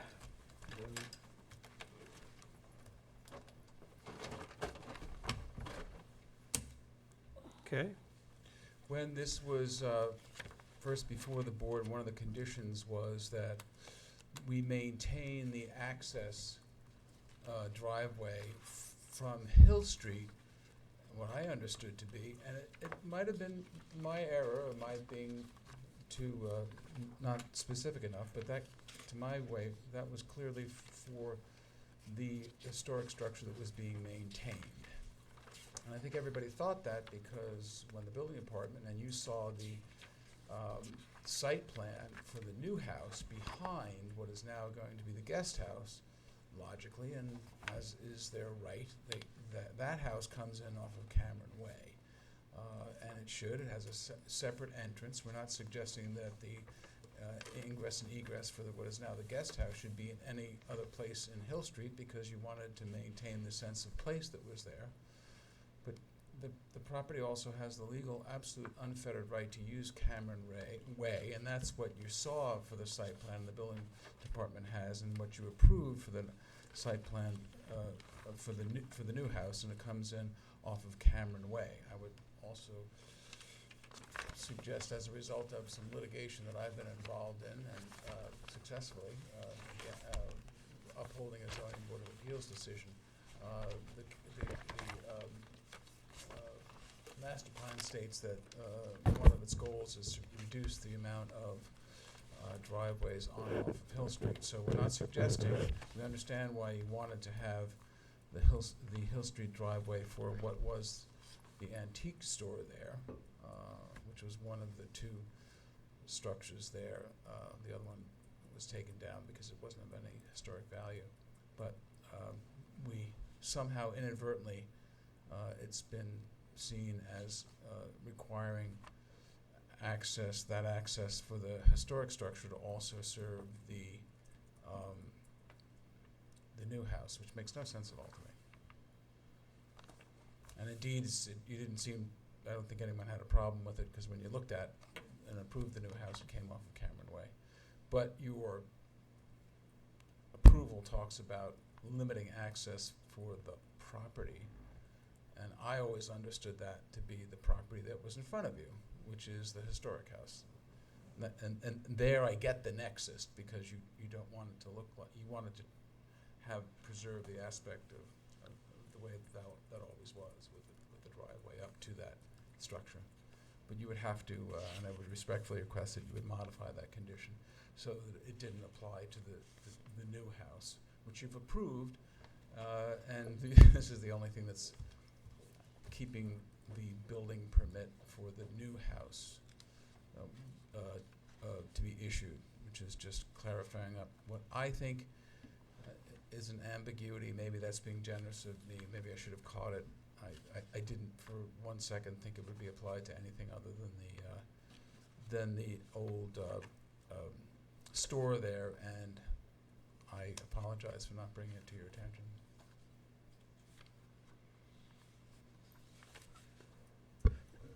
Let me, so the plan we're looking, the site plan we're looking at, which is SP 1.0. I don't have it in front of me. Okay. Yeah, I didn't even know it was going to be on for That- discussion, but That's what was originally submitted is that for the new house? for the new house. Yeah, it shows access off of Cameron. Right. Yeah. So this is already in the file, but you're saying it wasn't in the written decision? No, the problem is that the conditions for the, remember we came to you and you and the zoning board of appeals wanted to convert that to a single family, to a guest house. Right. It was going to be adjunct and part of a new single family residence. And when you went through the conditions, one of which you're going to talk about later, which is to make sure that when it's rebuilt, there's appropriate archaeological oversight. One of the conditions was, you wanted to make sure that it didn't all of a sudden lose its sense of place by losing an access Right. point off of Hill Street. Now, I got that, I understood. Right. I should have pointed out to you that that's fine, but certainly the new house, Right. as per the site plan, should have its own driveway. I don't know. Let me tell you what I do know. When this board adopted its report in October of 2019, it contained this condition. I can't tell you that I know for certain what this condition meant or what it was based on, because I didn't see it referenced in Zach's report, but that was from 2014. So I don't know what transpired between 2014 and 2019. And then when this board adopted their approval in 2020, and Yeah, that sounds then about right. their That's second about right. approval in January of 2023, those conditions remained. They were carried Gotcha. forward. At that Gotcha. point, I should have said, you meant Right. to apply that only, and it was my error. I should have said. Right. So But should- at the same time, during those meetings, we proposed privets and a walkway gate. And the So gate- obviously, the intent was not to have a driveway going through the walkway gates or the privets. Yeah, and again, we obviously not trying to change those conditions, yeah. So what's the rub? Well, Mrs. Flanagan. I think it's that the building department is saying that you can't have more than one access because it's inconsistent with this condition. But I But think is that's a it the same misunderstanding of the property? condition. Yeah, same property. It's the same property. They're trying to build this new house, which was approved by the Right, board. right. And they're, fixing up the old commercial structure. We hope. It's on Well, the same property. Yeah. We're trying to get there.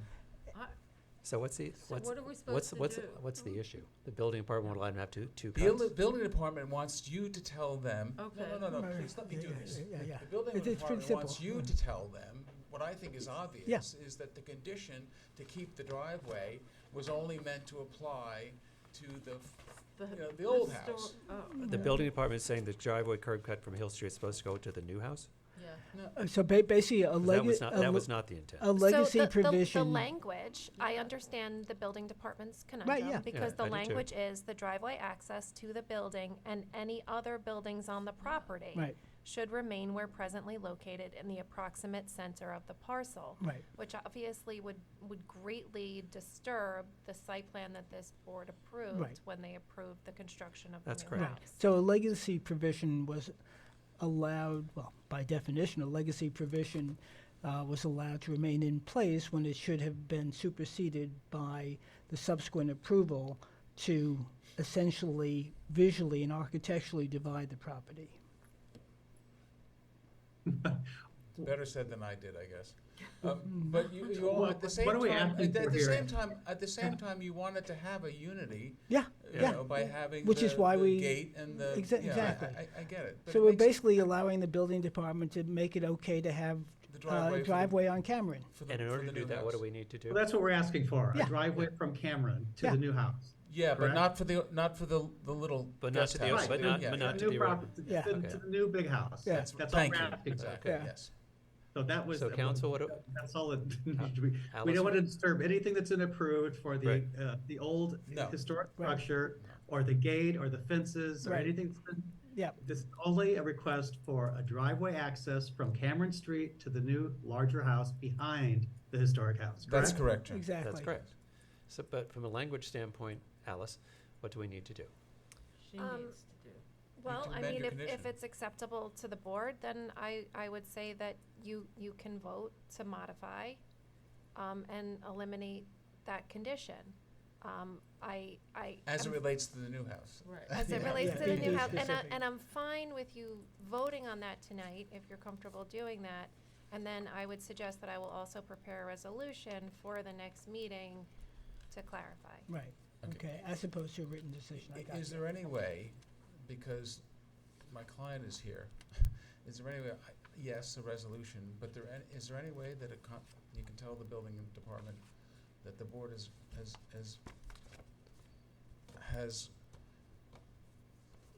is okay with doing that, so I can get this poor man a building permit? A vote tonight would be Oh, binding. okay, I would just, okay. I would Can I do ask a for question? clarification. Thank you. The driveway that's being requested was a part of the approved plan, correct? It was part of the approved plan for the new house, It John. was. Yes. Yeah. Right, Yes, It so, was. so what we approved does already exist off Cameron Street. So Implicitly, that- yes, you Okay, approved it right. already, yes, yeah. I have no problem voting on this, if we could get it worded Yeah. correctly. I have Alice is absolutely no gonna idea what get the it motion is. worded. Oh, he's tired. Okay, so, I think that the vote should be, that the board, proposes to modify their determination, give me 1 second. They're dated January 6, 2023, to modify condition number 5, which states that the driveway access to the building and any other buildings on the property should remain where presently located in the proximate center of the parcel, does not apply to the new house, which can take access off of Cameron. Which has access it from Cameron? Which has, isn't that on the plan? It's on the plan. Well, it doesn't Okay. By exist, operation of so it law. doesn't I know. have. Okay, fine. Do you expect to remember that whole thing? or do you No, just- no, just say what Alice said. Motion to accept Alice's descriptive as a motion Regarding, regarding 765 Hill Street, access off of Cameron and Hill To the Street new And to amend, To modify the to condition of approval. to modify the condition from June, what was the date? January From- 9th, from January 9th, 2023. 2020. Okay? Does that Yep. get you through? Yeah, perfect. Do I have a second? second, All in There you favor? go, Jane. Aye. Thank you. John, Okay, Jane saying, come I'm on. never gonna remember all you that. did it, man. All right, And then the next thing Will we is get Zach a Studenrob. We're gonna Yes. hire Zach to oversee the, I yes. guess we agreed Yeah, to I do think that. he already started. Yeah. Yeah, so your letter was sent to him and he's working on it. Okay, Great. Because that's the thing that's gonna hold up your building permit right now, so. no, I hope not. He's just got to approve, the building, I don't want anything, I don't think I should be holding up the building permit for the new home. We'll talk to the building department. My understanding was that you have hired him. Yes. He has to review, and then we have to approve the conditions, any modifications or changes to the conditions as presented. But there's no nexus between the construction of the new home and the construction Well, of that- the That's guest just my house. understanding. You'll have to talk to the building department, but I believe, my understanding was we had to approve the conditions Well, before you let's would issue. clear I the don't that up. know. permit. Yeah. I Let's don't clear know. that up. So I- you'll just talk to Tien, because I'm not But sure. it's gonna be circular, Mark, because he's gonna ask, when you say your understanding, your understanding. Well, I may be of- wrong. No, but what was it, was Well, that let the me- building department's Hang on. understanding of what you said? Do we have the minutes Because you from should January clarify Read the 9th? minutes? hopefully. Why would it matter? There's no nexus between the construction methodology for a brand-new single-family residence. So, I mean, this approval does say that the construction protocol would have to be approved prior to the issuance of a building permit, so. That's that what I could- thought. That could change Building that. permit well, bifurcated then. It makes no sense. Well, no, I'm not gonna change anything right now, but I believe that's where we Oh, are. God, you guys, this Yeah, is why people I just believe do that's stuff. where we I are. mean, this is really crazy. This gentleman is Right. ready to go, has now Details, 5-6 details. times had his All right. subcontractors lined up, and Oh, I there- was told, let me finish. I was told 6, 7, 8 weeks ago by Tin, you can start on the new home. Well, then talk to Tien. But now That's not my you're issue. But We're not doing it. It's not my issue. It's the building. This is what was in the, Well, this Allison, this let is me what was ask in the you something. condition Just gonna vote ask on. you That's what what I you say believe on is in that. front of the building department. We're not gonna change it tonight, but I believe that's what's in front of the building department. And I believe we're at the end of this meeting. I don't believe that the construction protocol for the commercial structure is tied to the building permit for the new house. Okay, there you are. How That's could they fine. not be? But okay. I don't see why it would be.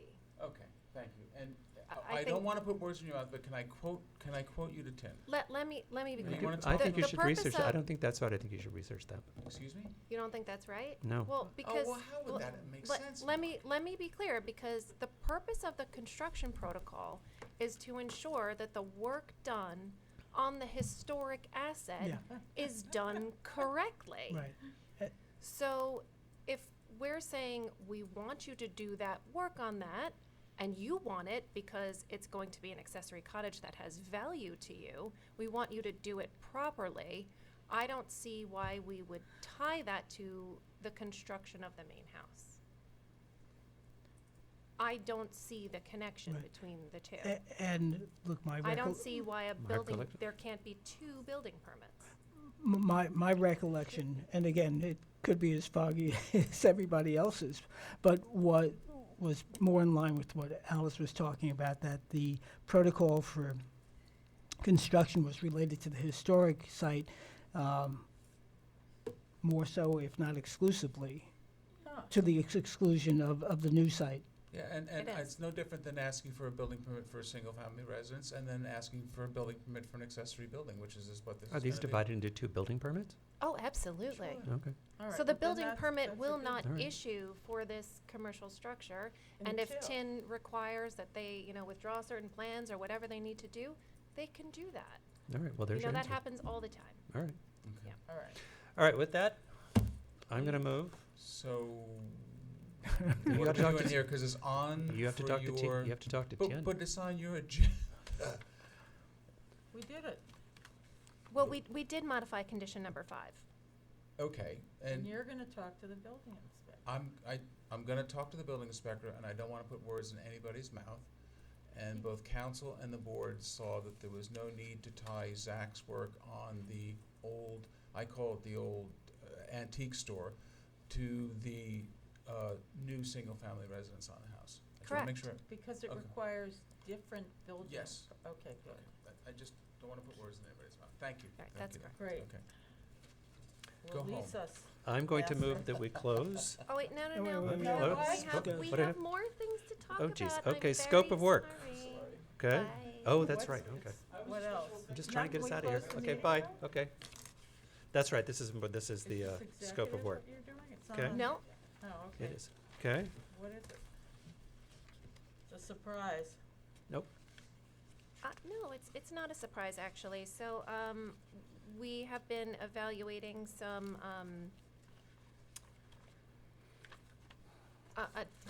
well, one of the things that the board has been grappling with over the years is that there are so many structures that are not in the historic district but have value and could be landmarked, or structures that are within the historic district but don't contribute to the historic district in the traditional way consistent with the formation. And rather than resurveying the entire historic district, which would take a lot of time and a lot of resources, the board would like to, as I understand it, proceed with conducting some individual landmarks. And we did receive a proposal for I guess a scope of work for a proposed study from an architectural historian that the board should authorize. Oh, I did see that. Yes. Has anyone ever checked out this particular person? Yes. Yes. Oh, okay. Yeah, extensively, They've been checked out Okay. extensively. Professor of Columbia. Yes. Truly And we highly actually rated. had spent a little bit, Alex actually spent a little bit of time working with them to make sure it came in a range that they could do it in a way that was affordable for the village, if I remember correctly. Yeah. Which is great.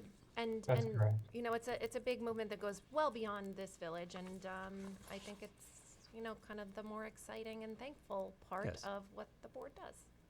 So you need us to, Alex, what do we need them to do? Just adopt the scope of work? Yeah, I think if the scope of work seems appropriate, that would seem like an appropriate next step. And then what we would do is follow up on any of the next steps that we would have to do, whether that's get a department head to sign off, or if the village administrator needs to sign off as well. But we just wanted to make sure that this was the scope of work that you were looking for. Right. Cool. Well, I think there's an administrative part of it, which is whose budget does it come out of? Yeah. So if it's the board's budget, the board can vote on it, and you as chair can authorize that out of the budget, I assume. If it's the building department's budget, then we can recommend the approval we of can the scope recommend, I of think we work, have, in this and case, I then the think we have to building recommend department the, would have to I think we submit have it to to the recommend this to the trustees. trustees. Is that right, Alex? Probably. No, because No? it came in under the amount, right, Alex? Okay.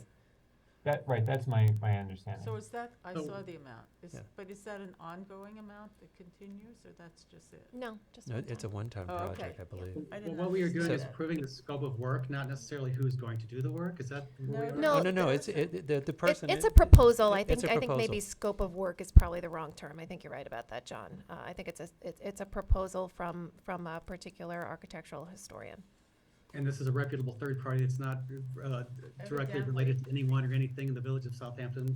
Very notable professor at Columbia. It's a Columbia professor of architecture, or, As good as long as they have no special interest or special, relationships, quote unquote, with anyone and anything in Southampton, I'm fine with it. I don't believe they've worked for the village before, have they, Alex? Not as far as I know. Yeah, I don't believe they've ever worked for us. So what do you need us to do? Is this a vote? Approve the proposal. Okay. Where's my copy of the proposal? Okay, so I'm going to move we accept we motion to accept the proposal from Kate Regev from 21 August, dated 21 August 2023 for a survey list of buildings in Southampton Village. Do I have a second? Second. All in favor? Aye. Aye. With that, I'm going to move we close the August 27th meeting of the Architecture Review Board. Do I have a second? Second. All in favor? Aye. All right. This is from Lewis, 39 Right Lewis. on. He wanted everybody to have one of these, so I'm Thanks, passing Alex. them down. Yeah, well, he should have taken it to the building department, so the public can see This it is- too. That's yeah, always this left is- out. I have copies for the file. Yeah. This is Okay, it's 39. just, Yeah. it's hindsight if you live next door, you know.